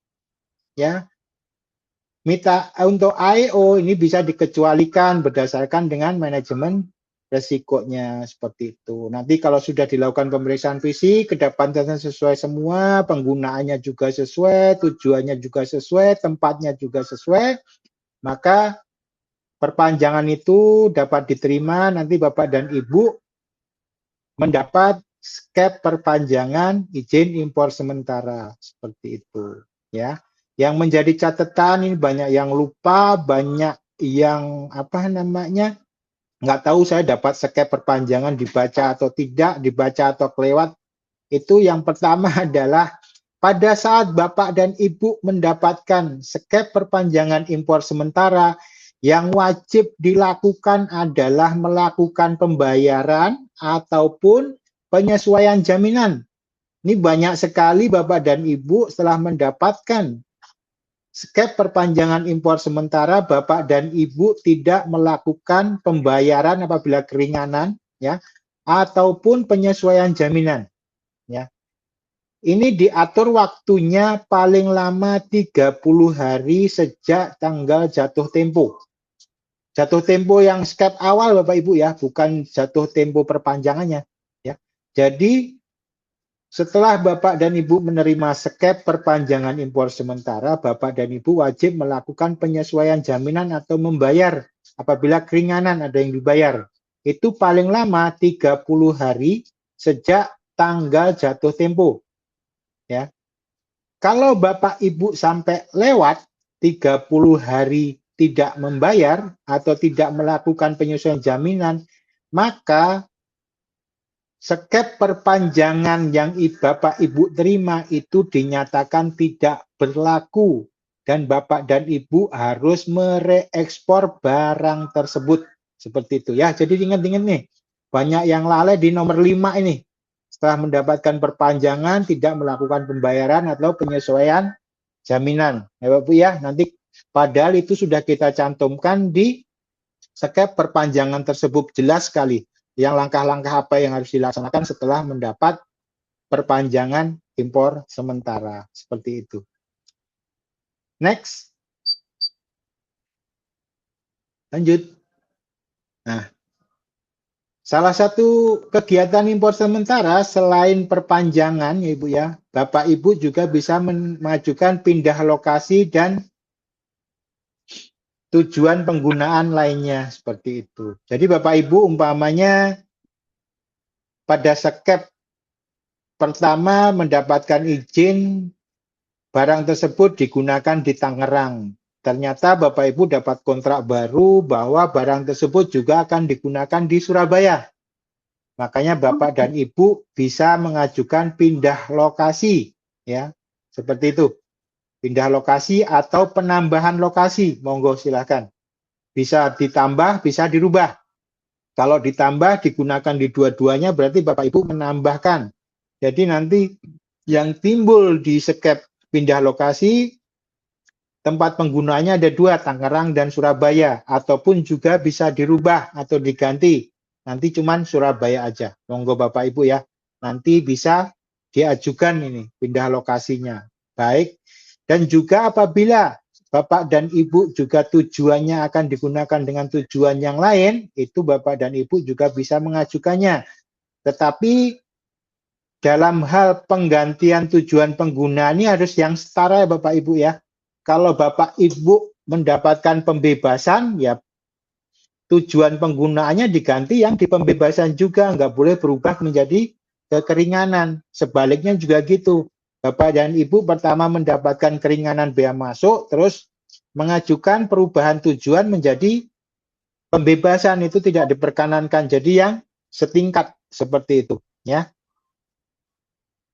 Dan kalau nanti kalau Bapak dan Ibu pindah lokasi ini tidak diberitahukan, apabila dilakukan pemeriksaan mendadak bahwa barang tersebut tidak ada di lokasi penggunaan sesuai yang tercantum di skep impor sementara, maka izin impor sementara Bapak dan Ibu akan dicabut. Seperti itu, ya.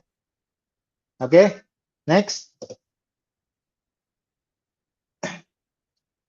Nah, ini udah mau masuk yang terakhir nih, tetapi akan saya jelaskan kembali sebelum masuk yang terakhir tentang penyelesaian impor sementara ya.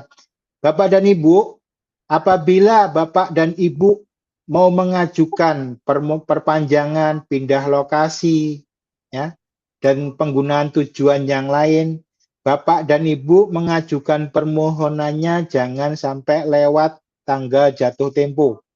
Ya, kegiatan perpanjangan, kegiatan pindah lokasi dan penggunaan tujuan lain itu diajukan sebelum tanggal jatuh tempo, ya.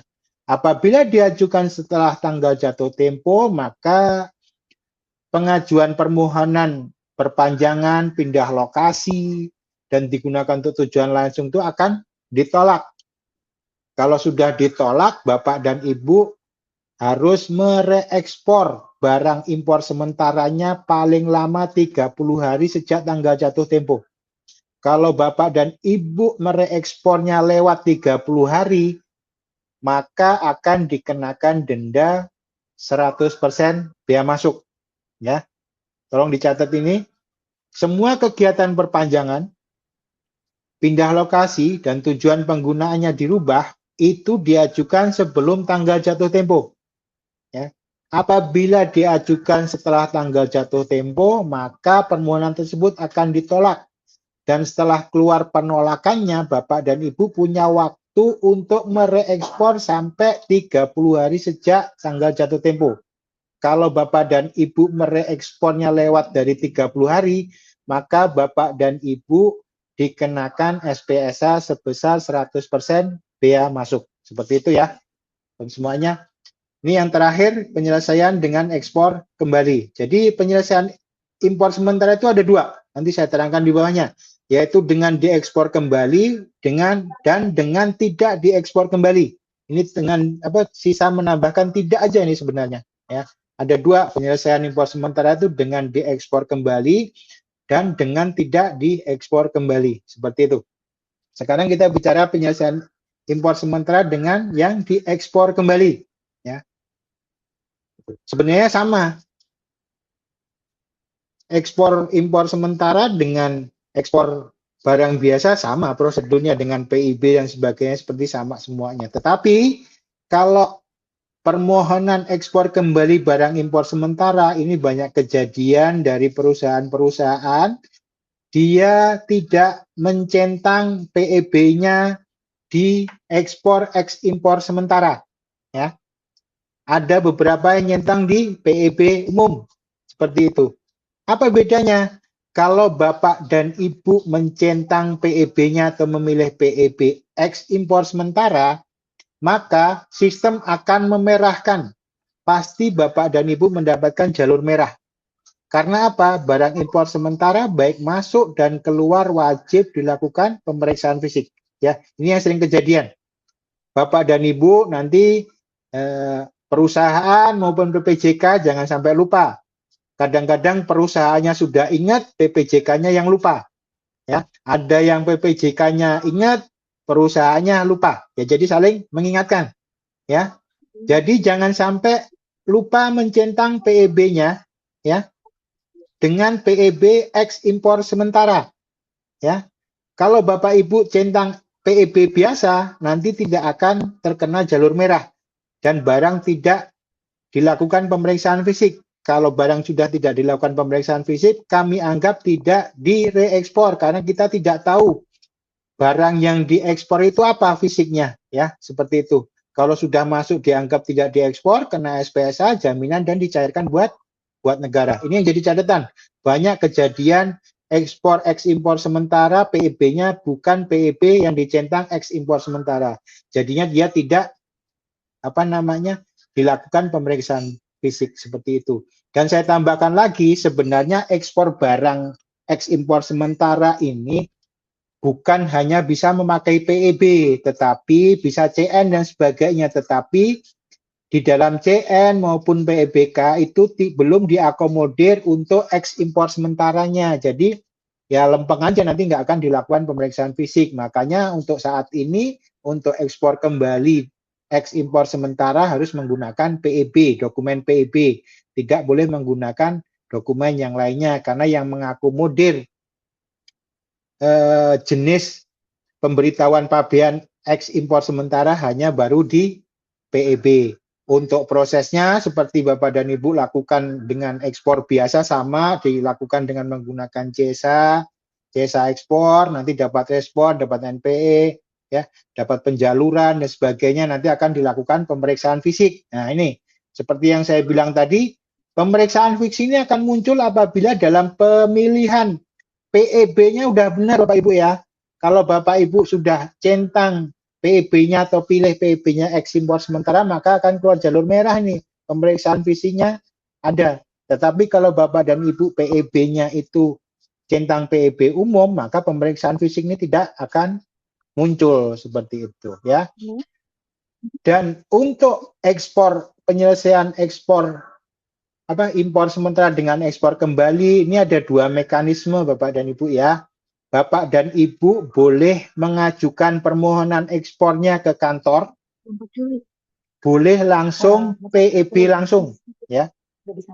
Bedanya apa? Kalau Bapak dan Ibu langsung PEB tanpa memberitahukan permohonan ekspor kembali, maka realisasi ekspornya paling lambat tanggal jatuh tempo, sebelum jatuh tempo, itu. Kalau Bapak dan Ibu langsung pakai PEB tanpa mengajukan permohonan ekspor kembali, ya, realisasi ekspornya, outward manifestnya harus sebelum tanggal jatuh tempo, ya, itu. Tetapi kalau Bapak dan Ibu mengajukan permohonan ekspor kembali dengan syarat pengajuannya pasti sebelum jatuh tempo Bapak Ibu ya, maka realisasi ekspornya dapat tambahan lagi 30 hari sejak tanggal jatuh tempo. Bedanya di situ. Kalau langsung PEB, realisasinya mentok di jatuh temponya, tetapi kalau Bapak dan Ibu mengajukan permohonan ekspor kembali, realisasi ekspornya tambah lagi 30 hari. Seperti itu. Bedanya hanya di situ aja ya.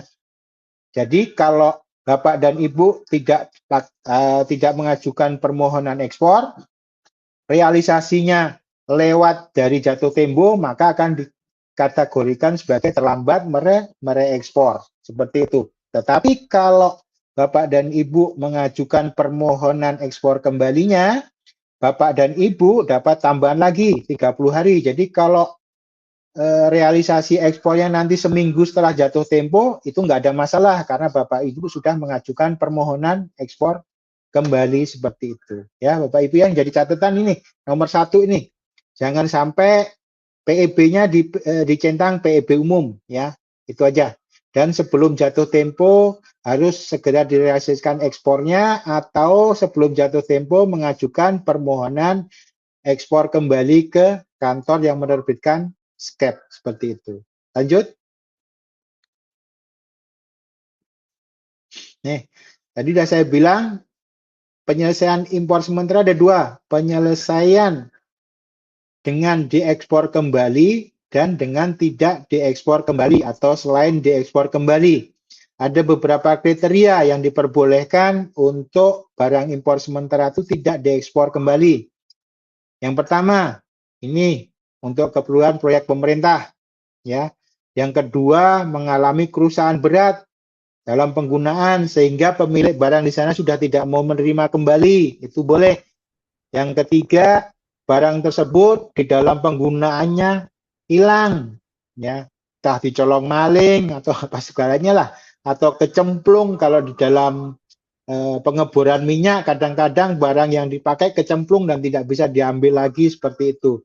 Yang selanjutnya yang terakhir, barang impor sementara itu boleh tidak diekspor kembali, yaitu dengan pertimbangan dari Direktur Jenderal. Nanti kita berkirim surat ke Direktur Jenderal apakah itu disetujui untuk tidak diekspor kembali, seperti itu, ya.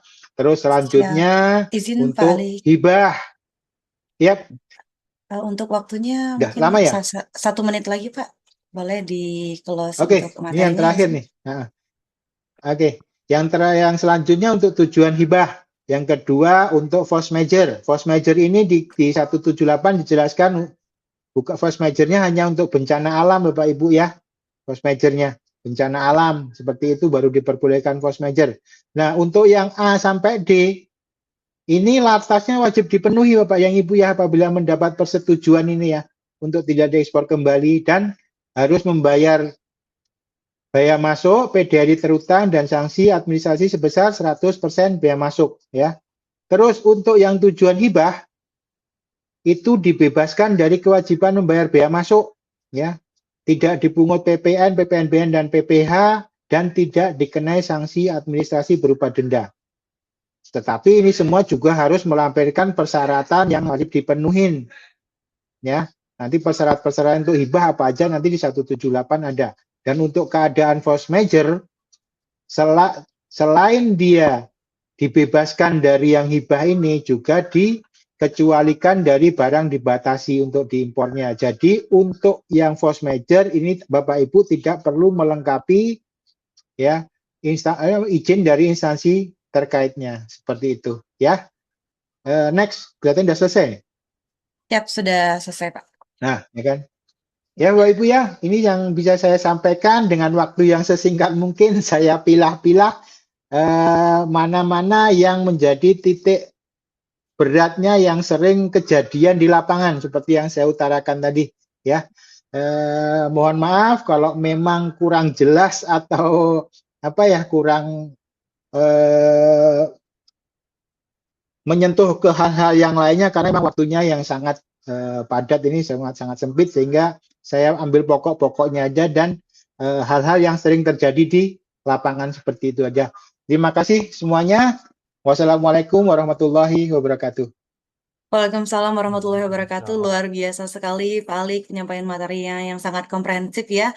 Mohon maaf juga Bapak Ibu untuk peserta Pintar Kepabeanan mungkin tidak bisa terlalu panjang, ya Pak Ali, ya, karena kita ada durasi waktu juga. Tapi nanti materinya akan disampaikan ketika Bapak Ibu telah mengisi form survei edukasi. Jadi nanti setelah di akhir acara sebelum acara ditutup akan ada pengisian post test dan akan ada pengisian form survei. Jadi kami mohon Bapak Ibu untuk mengisi dengan maksimal dan nanti link materi akan dikirimkan setelah pengisian form survei. Izin Pak Alik, karena durasi waktu mungkin kita sampai pukul 10.30 kali ya Pak ya. Mungkin bisa membahas 3 pertanyaan, 2 pertanyaan dari kolom chat dan 1 pertanyaan yang langsung kita tanyakan kepada peserta. Kita sudah memilihkan pertanyaan-pertanyaannya Pak, tadi bersama dengan tim panitia. Yang pertama Pak, untuk pembahasan mungkin bisa langsung dijawab oleh Pak Alik secara langsung to the point, lalu nanti kita akan membahas untuk bertanya langsung. Yang pertama pertanyaan dari Dionysius Kevin Ardianto, Astra Honda Motor. Yang bersangkutan bertanyakan, apabila perusahaan memutuskan barang impor sementara akan digunakan secara permanen di Indonesia, bagaimana mekanisme perubahan menjadi impor untuk dipakai? Apakah ada konsekuensi administrasi atau sanksi tertentu, Pak? Silakan untuk dijawab, Bapak, untuk pertanyaan pertama. Oke, terima kasih. Jadi Astra Honda Motor ya, yang sering impor sementara dan pernah ketemu saya itu. Jadi, ya, untuk seperti yang tadi saya bilang bahwa penyelesaian impor sementara ada 2, diekspor kembali dan tidak diekspor kembali. Tidak diekspor kembali itu kalau bahasa umumnya di para pengguna jasa itu dipermanenkan seperti itu ya. Didefinitifkan lah kadang-kadang bilang gitu. Ya harus melihat dari tadi yang persyaratan seperti tadi itu. Kalau memang tidak ada persyaratan, ada klausul yang huruf E tadi atas pertimbangan Direktur Jenderal ya. Kalau sudah Direktur Jenderal mempertimbangkan, mungkin itu memang buat kepentingan industri di dalam negeri atau di Indonesia diizinkan, maka pasti akan diizinkan untuk tidak diekspor kembali. Tetapi ada konsekuensinya. Yang pertama dia harus melunasi biaya masuknya ataupun membayar biaya masuknya, pajak dalam rangka impornya, dan dikenakan SPSA sebesar 100% biaya masuk. Dan harus diingat lagi ada tambahan tadi yang karena waktu ya tidak karena waktunya mungkin mepet dan tidak cukup. Konsekuensi lainnya adalah apabila sudah diterbitkan SCAP untuk tidak diekspor kembali, ada pemblokiran untuk tidak boleh melakukan impor sementara, ada yang 6 bulan maupun 12 bulan. Seperti itu. Jadi selain biaya masuknya harus bayar, PPH, PPN-nya atau PDRI-nya harus bayar juga, dicairkan buat negara, kena denda 100% biaya masuk, dan juga akan dilakukan pemblokiran. Pemblokiran itu hanya tidak boleh melakukan impor sementara. Ada yang 6 bulan, ada yang 12 bulan, nanti tergantung untuk skema apa yang diberikan di dalam SCAP permanennya atau SCAP tidak direekspornya. Seperti itu. Baik, terima kasih untuk Pak Alik atas jawabannya. Kurang lebih terjawab ya untuk Pak Dionysius untuk pertanyaannya. Kita beralih ke pertanyaan berikutnya, Bapak, dari Ahmad Saifuddin, dari A. Saifuddin, PT Maximus Global Logistik. Pertanyaannya adalah, untuk kategori peralatan dengan tujuan untuk edukasi, demo, atau contoh, di dalam perusahaan sendiri yang nantinya alat tersebut akan dipakai sebagai penunjang dalam produksi, apakah ada fasilitasnya, Pak, untuk mendapatkan pembebasan ataupun keringanan? Untuk barang contoh edukasi ataupun demo, Pak. Oke, langsung ya ini ya, dijawab ya. Ya, langsung saja, Pak. Oke. Kalau untuk demo, itu ada tadi sempat dilihat lagi ya, untuk yang peruntukan pembebasan dan keringanan. Kalau untuk demo, pameran, nanti dilihat itu di SE-nya juga ada. Ya. Apabila itu dilakukan untuk pameran dan demonya itu bersifat private, ya, itu akan masuknya ke keringanan. Tetapi kalau yang masuknya itu event-event industri besar, ya, contoh Gias lah, nah, itu pameran industri otomotif, nah, itu masuknya ke pembebasan. Tapi kalau yang private ya, itu akan masuknya keringanan. Dan industri banyak kok pameran-pameran yang tujuannya untuk industri besar, kehutanan dan sebagainya, itu masuknya ke pembebasan. Macam dulu ada pernah pameran tentang industri ini ya, alat-alat bangunan tapi secara nasional, secara internasional, yang eventnya adalah event nasional internasional, itu akan mendapatkan pembebasan. Tetapi kalau pameran demonya itu untuk private di perusahaan sendiri, apalagi untuk penunjang kegiatan produksi, itu akan dikeluarkan dari pembebasan, maksudnya akan di keringanan. Inti pokoknya kalau itu digunakan dalam skala pameran yang bersifat nasional, internasional, yang diadakan oleh departemen-departemen yang terkait, yang skalanya pokoknya nasional ya, bukan private, itu akan masuk di pembebasan. Seperti itu aja. Baik, terima kasih Pak Alik. Sudah terjawab ya untuk terkait barang-barang demo. Selanjutnya pertanyaan dari Daniel Wirawan, PT Era Jaya Swasembada Tbk. Apakah batasan waktu reekspor dihitung berdasarkan tanggal masuk barang ke area lini 1 pelabuhan atau gate in BC11 atau berdasarkan tanggal diterbitkannya outward manifest atau persetujuan layar, Pak? Untuk tanggalnya. Oke. Langsung saya jawab ya. Ya. Kalau untuk ekspor, patokannya adalah outward. Kita kembali lagi ke peraturan masalah ekspor. Definisi barang ekspor itu apa sih? Barang ekspor itu sudah dikatakan sebagai barang ekspor apabila sudah diangkut di sarana pengangkut. Buktinya apa? Outward. Makanya kita patokannya outwardnya. Kalaupun PIB-nya masih dalam rentang jatuh tempo atau batasan reekspornya, tetapi kalau outward-nya yang timbul melewati batas jatuh tempo, maka itu dikatakan sebagai terlambat. Karena kita kembali lagi ke definisi ekspor. Ekspor itu dianggap diekspor apabila sudah diangkut di sarana pengangkut. Buktinya apa? Outward. Jadi bukti yang diperlukan untuk ini adalah yang berlaku adalah outward-nya. Oke? Baik, siap. Sudah terjawab ya Pak ya. Selanjutnya terakhir pertanyaan untuk yang di kolom chat Zoom. Setelah ini akan ada sesi pertanyaan langsung dari Ashafahani Alfareza PT Bentul Prima yang menanyakan apakah pengajuan impor sementara masih menggunakan portal pengguna jasa atau sudah menggunakan CESA 4.0 Pak? Silakan. Oke. Untuk sementara ini belum ke 4.0 ya, masih menggunakan CESA yang lama, portal yang lama. Kita masih mendorong untuk dilakukan perbaikan untuk ke CESA 4.0. Kita menunggu antrian ini, karena yang mau dimasukin ke layanan yang mau dimasukkan ke CESA 4.0 itu banyak, makanya impor sementara ini masih nunggu antrian.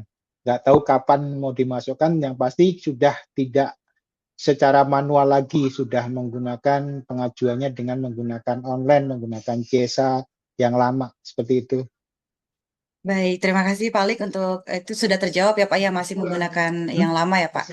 Baik Bapak Ibu hadirin, untuk pertanyaan kolom chat Zoom banyak sekali ini Pak Alik, sebenarnya ada sekitar 33, tapi tadi kita pilih 5 pertanyaan paling relevan dan paling banyak ditanyakan. Mungkin yang belum terjawab nanti bisa dikonsultasikan langsung melalui media konsultasi di Bea Cukai Soekarno-Hatta yang ada di link bio Instagram kita @bcsuta.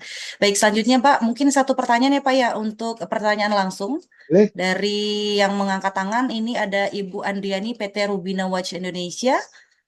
Boleh Bapak? Rubina ini. Kenapa Rubina? Ada masalah kah? Silakan Ibu Andriani. Halo. Monggo silakan. Iya, kedengeran nggak Pak suara saya? Terdengar sekali, Bu. Iya.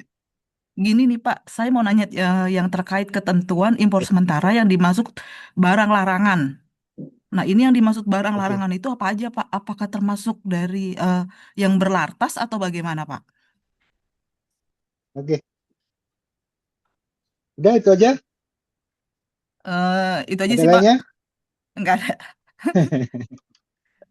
Oke, terima kasih. Iya, makasih ini Pak sering Alik. ketemu ini. Rubina ini sering melakukan Iya, impor Pak. sementara, kegiatannya lumayan banyak. Iya, Pak, Oke. betul. Sebenarnya kalau kita mau melihat barang larangan dan pembatasan itu, kalau sudah mendapatkan kode HS-nya, sudah kita tetapkan kode HS-nya, pasti kelihatan ya persyaratannya apa. Apakah barang itu termasuk di pembatasan atau larangan, seperti itu ya. Kalau yang jelas dari segi HS itu pasti kelihatan apabila Bapak dan Ibu langsung klik di NSW, masukin kode HS, di situ akan kelihatan tuh. Ini termasuk barang larangan atau bukan? Karena kalau pembatasan kan untuk impor sementara tidak wajib dipenuhi ya, tasnya ya, pembatasannya tidak wajib.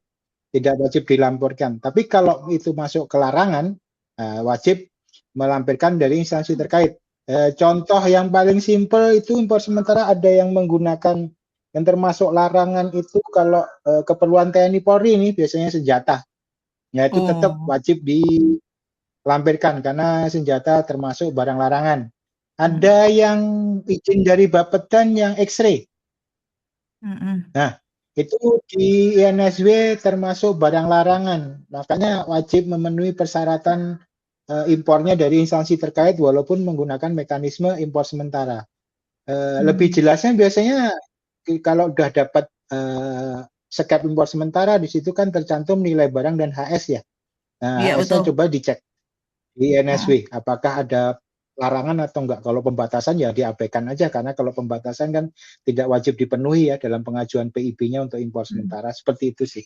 Kalau yang lain-lain ya coba dibuka karena larangan ini kan ini ya barang-barang larangan ini kan sebenarnya bukan bea cukai yang menentukan ya, dari instansi terkait ya. Bapak dan Ibu juga harus sering scroll atau mencari peraturan tentang barang larangan dari Kemendak, dari kesehatan yang Alkes dan sebagainya ya, dari TNI Polri ya, dari pertahanan dan sebagainya. Itu apa sih barang-barang yang dilarang? Biasanya kan ada ini, tetapi semuanya kan sudah diinput di NSW ya. Apabila kita input kode HS pasti di situ akan muncul ya ketentuan-ketentuan apa yang wajib dipenuhi. Ya, di situ nanti bisa dilihat. Kalau saya satu persatu sebenarnya ya nggak hafal banget karena memang banyak ya barang-barang seperti itu. Yang jelas kalau seperti barang TNI Polri yang senjata itu pasti karena memang itu barang larangan. Ada beberapa kemarin kejadian impor sementara tetap pada saat submit PIB tetap dimintain izin dari instansi terkaitnya, ternyata itu termasuk larangan, yaitu yang X-ray kalau nggak salah. Itu dari Bapeten, harus tetap ada izin dari Bapetennya seperti itu.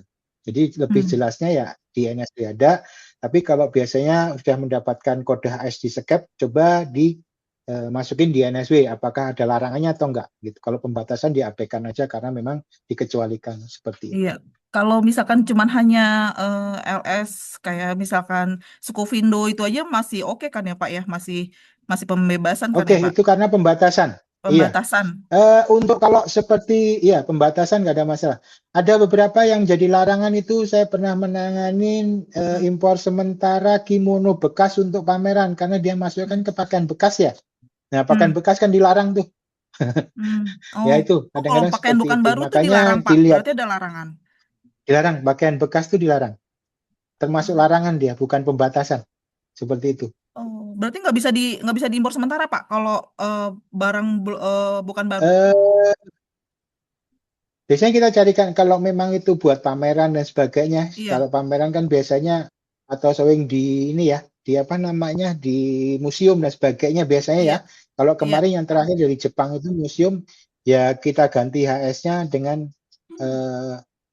tarif yang sama seperti itu karena kita kasihan juga karena memang itu kan barang itu benar-benar hanya cuman di showing di sini, Dipajang aja. dipamerin Iya. di sini di museum, dipajang aja 3 hari juga balik lagi seperti itu. Tapi kalau yang sudah barang itu memang membahayakan ke orang atau negara ya kita nggak mau ganti HS, kita masih melihat kondisi dan situasi barang tersebut efeknya sampai mana seperti itu. Tapi kalau sudah kayak senjata ya kita harus tetap ke HS senjata seperti itu. Iya. Oh berarti itu tergantung dari pemilihan HS ya Pak? Dari skepnya? Iya memang dari HS. Dari kita kan lihat juga barang bukan baru juga.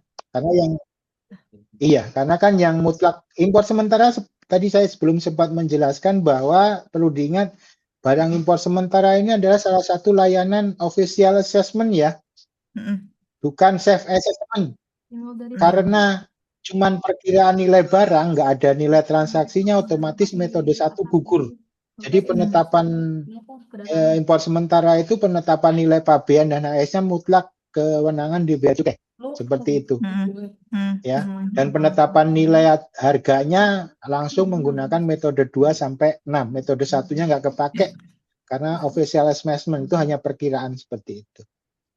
Oke, Kayak Pak. gitu. Oke. Baik. Iya. Baik, Sudah terjawab ya Ibu Andriani untuk Ya, terima kasih. pertanyaannya. Ya. Baik, terima kasih Iya. Ibu telah aktif berkontribusi untuk bertanya. Terima kasih juga Pak Alik sudah menjawab yang dengan sangat Mungkin ditambah satu komprehensif. lagi lah, mungkin ada yang ini, Feni. Oh, satu 5 lagi ya menit Pak. ditambah satu lagi, kasihan. Iya, Oh, siap. kasihan lah. Pesertanya Yang banyak sekali nih, saya terima kasih. Tapi nggak bisa nyentuh ke siap Pak. 1.200.000 nih. Ya, kayak Hampir Indonesia 400 Vietnam Pak. kemarin nih. Hampir 400 ini. Terima kasih banyak semuanya ya. Siap. Satu Berarti lagi ada tadi dua pula, ya kasih nih. yang angkat tangan ya Pak ya. Ibu Mas Iya. Tiurma dari PT Hangkyu, kami persilakan untuk menyampaikan pertanyaannya. Baik Mbak, makasih moderator. Selamat siang Pak Alik. Saya Tiur dari PT Siang Hangki Ibu. Hansin. Ya, Iya, iya, saya ada tertarik dengan materi yang tadi Bapak paparkan terkait dengan pindah lokasi, Pak. iya, Jadi seandainya impor sementaranya iya, ini tujuan pameran. Misalkan si importir mau iya, mengadakan dari jangka waktu impor sementaranya ada rencana untuk pindah lokasi. Tadi Bapak katakan harus iya, mengajukan pengajuan surat begitu ya, Pak? iya, Mengajukan surat untuk pindah lokasi prosesnya. Nah, iya. pertanyaannya Pak, kalau memang mengajukan surat pindah lokasi dari lokasi yang sudah ditetapkan di impor sementaranya, apakah itu pengajuannya melalui CESA? Nah, itu pertanyaan pertama, Pak. Terus pertanyaan Iya. kedua, seandainya pindah lokasinya itu tidak dilakukan melalui surat, tapi tiba-tiba ada inspeksi misalnya dari pihak pejabat bea dan cukai, itu sanksinya berupa apa ya, Pak? Jika memang ketahuan importirnya melakukan pindah lokasi tanpa dilakukan pemberitahuan terlebih dahulu. Lalu yang ketiga, jika melakukan surat pemberitahuan pindah lokasi, apakah itu juga sama dengan perpanjangan impor sementara? Begitu Pak Alik. Terima kasih Oke. Pak. Iya. Makasih Ibu, tentu saja Ibu ya. Pak. Untuk pengajuan pindah lokasi itu tetap melalui portal CESA Bu ya, sama dengan impor sementara, sama nanti dipilih perubahan, nanti terus dipindah lokasinya, sama seperti itu. Kalau yang masih manual itu untuk pengajuan tidak diekspor kembali atau permanen itu masih manual, karena di CESA-nya belum diakomodir. Kalau untuk perpanjangan, pindah lokasi, digunakan untuk tujuan lain, dan apa namanya, pengajuan impor sementara itu sudah menggunakan portal CESA yang lama Bapak Ibu ya. Itu.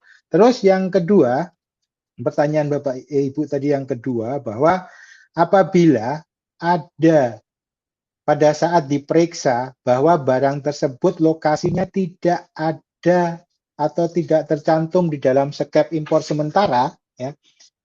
Contoh simpelnya lokasi Tangerang, pas diperiksa barangnya ada di Bandung Ibu ya, itu skep akan dicabut. Skep dicabut dan barang harus diekspor kembali. Waktu ekspornya paling lambat kapan? 30 hari sejak tanggal jatuh tempo. Apabila Bapak atau Ibu reekspornya itu melewati 30 hari sejak jatuh tempo, maka dikatakan sebagai terlambat. Maka akan dikenakan SPSA sebesar 100% biaya masuk. Seperti itu. Paham Ibu ya? Jadi kalau ada ketentuan lokasinya di A, ternyata kedapatan di B, maka skepnya akan dicabut. Seperti itu Bu ya. Nah, untuk lokasi, tadi sudah saya bilang, lokasi itu bisa diganti, bisa ditambahkan. Makanya di Tangerang nih, Ibu mau menambahkan di Bandung, jadi nanti lokasinya di cap yang baru jadi 2, Tangerang dan Bandung. Boleh, ya Bu ya. Tapi boleh juga Tangerangnya diganti dengan Bandung, nanti jadi skep yang baru cuman ada di Bandung. Seperti itu, monggo. Ada dipindah lokasi, penambahan lokasi diperbolehkan.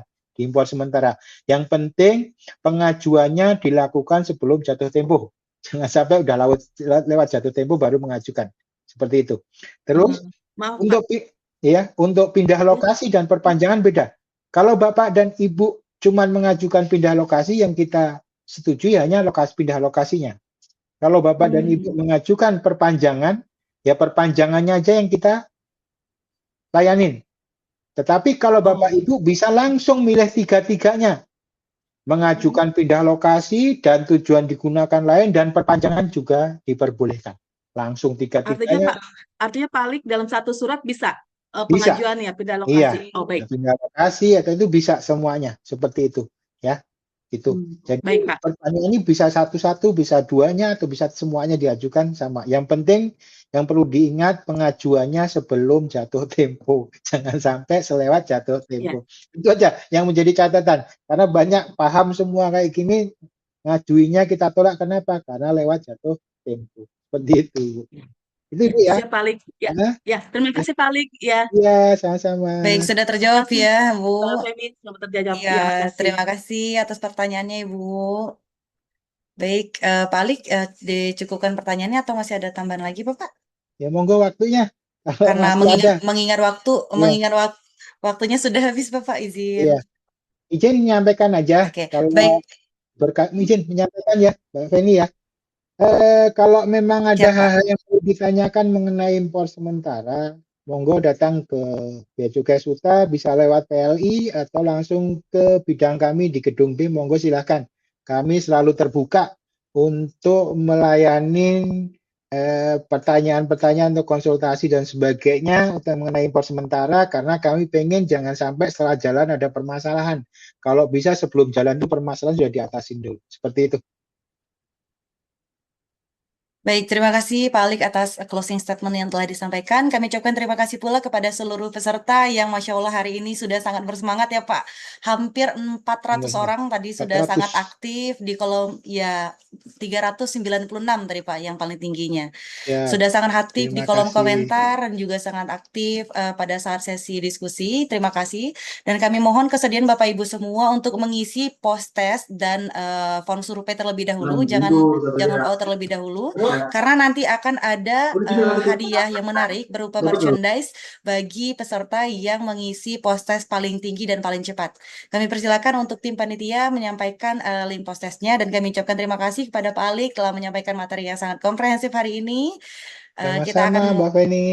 Baik, kita akan melanjutkan ke post-test dalam waktunya 2 menit ya Bapak Ibu untuk post-test. Silakan diisi sesuai dengan link serbaguna yang telah dikirimkan tim panitia di kolom chat Zoom. Dimulai dari sekarang. 3, 2, 1.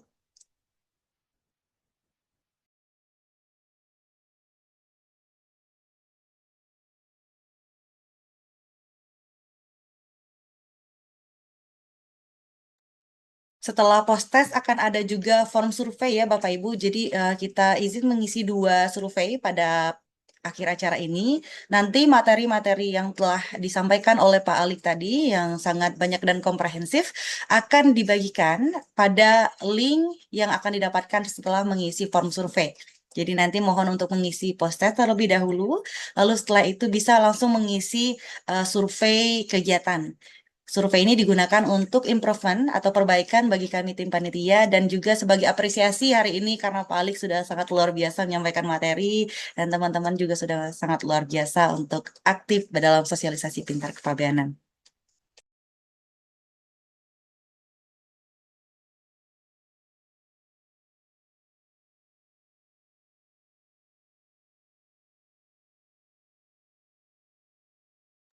Link post-test bisa menggunakan link serbaguna Bapak Ibu. Mohon bantuan untuk mengirimkan tim admin ke kolom chat. Oke.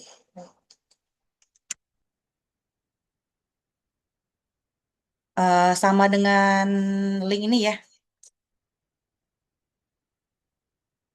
Apakah sudah ada post-testnya?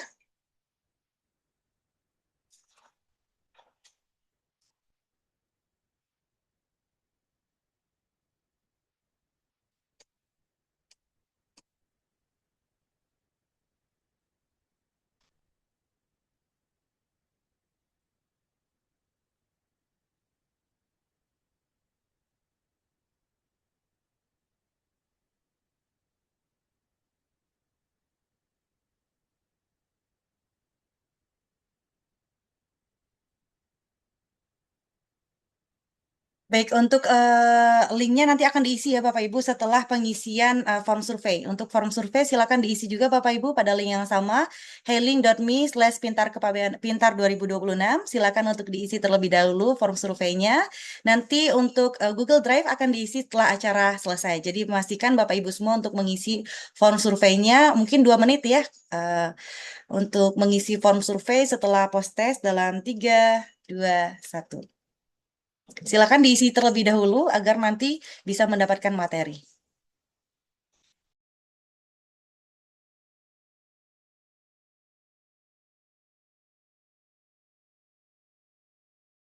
Baik, dalam 3, 2, 1.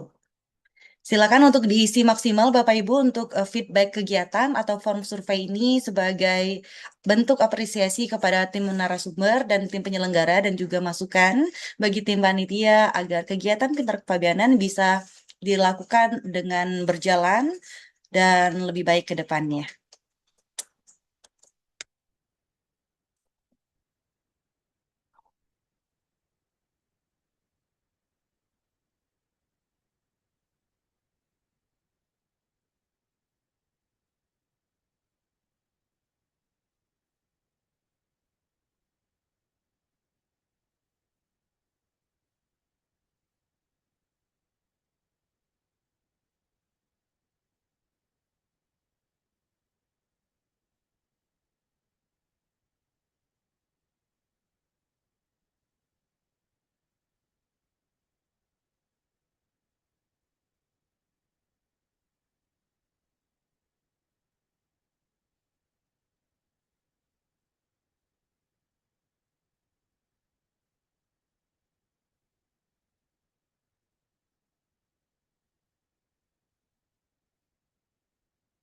Silakan diisi terlebih dahulu untuk feedback kegiatannya.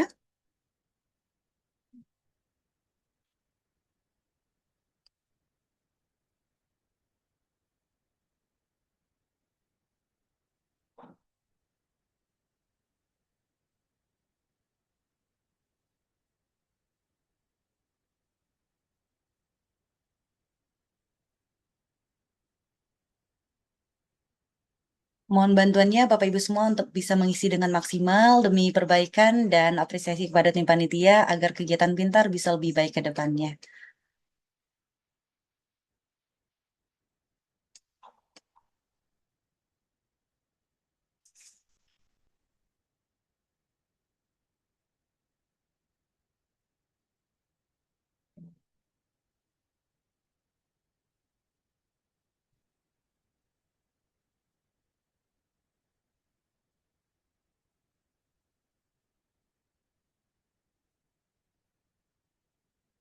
Untuk materi akan diberikan nanti ketika acara ini resmi ditutup ya Bapak Ibu. Nanti bisa dicek secara berkala, nanti setelah acara resmi ditutup akan ada materinya di link yang sama.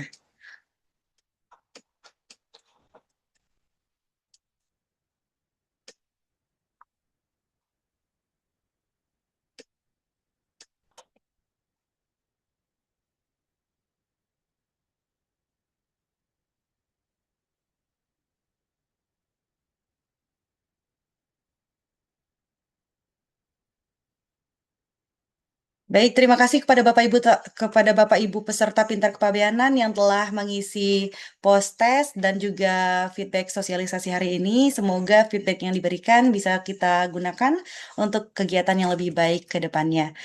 Kami ucapkan terima kasih pula kepada Bapak Alik yang hari ini telah sangat luar biasa ya Pak ya Terima menyampaikan kasih tim materi. sama-sama Mbak Feni. Terima kasih kepada Pak Ang juga kami ucapkan terima kasih telah membuka acara dan alhamdulillahirobbilalamin kegiatan acara kita hari ini berjalan lancar ya Pak Alik ya Ya, siap. dengan Makasih hampir banyak ya. 400 peserta dan kami doakan juga semoga Bapak Ibu semua bisa menangkap materi tersebut yang telah disampaikan dengan baik dan dapat mengimplementasikan materi yang disampaikan Pak Alik dalam dunia pekerjaannya Pak ya. Ya. Amin. Baik Bapak Ibu hadirin yang berbahagia, saya Feni selaku pembawa acara mohon maaf jika terdapat kesalahan maupun kekurangan selama acara ini berlangsung dan materi akan kami upload pada link yang telah Bapak Ibu dapat setelah acara ini resmi ditutup.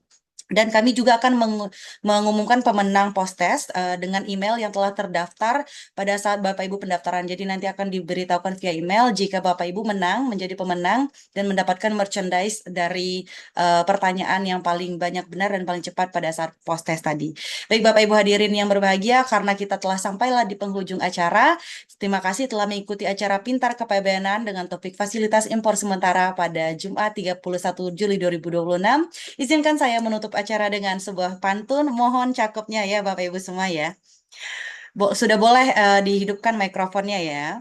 Bangun pagi, sahur dini hari, masak nasi dengan banyak bumbu.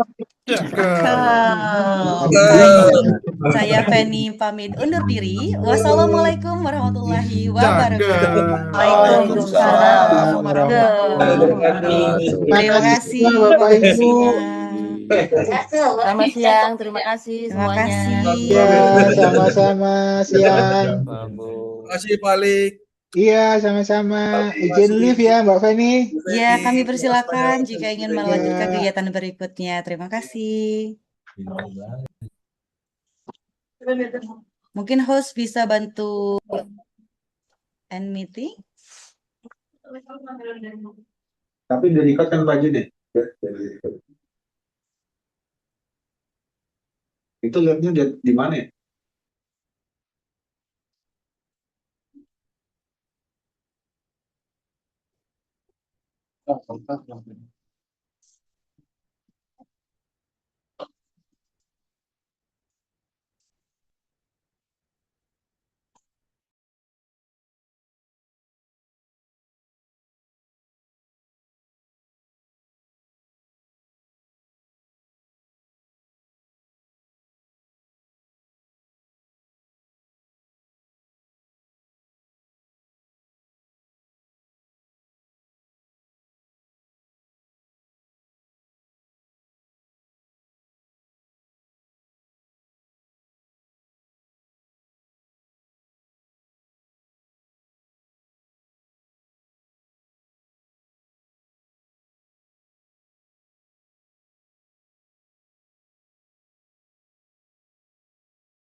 Mengapa wajahmu tersirat dengan pena yang bertinta belang? Jaminan tindakan akan perpecahan. Bersihkanlah noda bersama. Masa depan yang akan tiba menuntut bukannya nuansa yang selalu menampilkan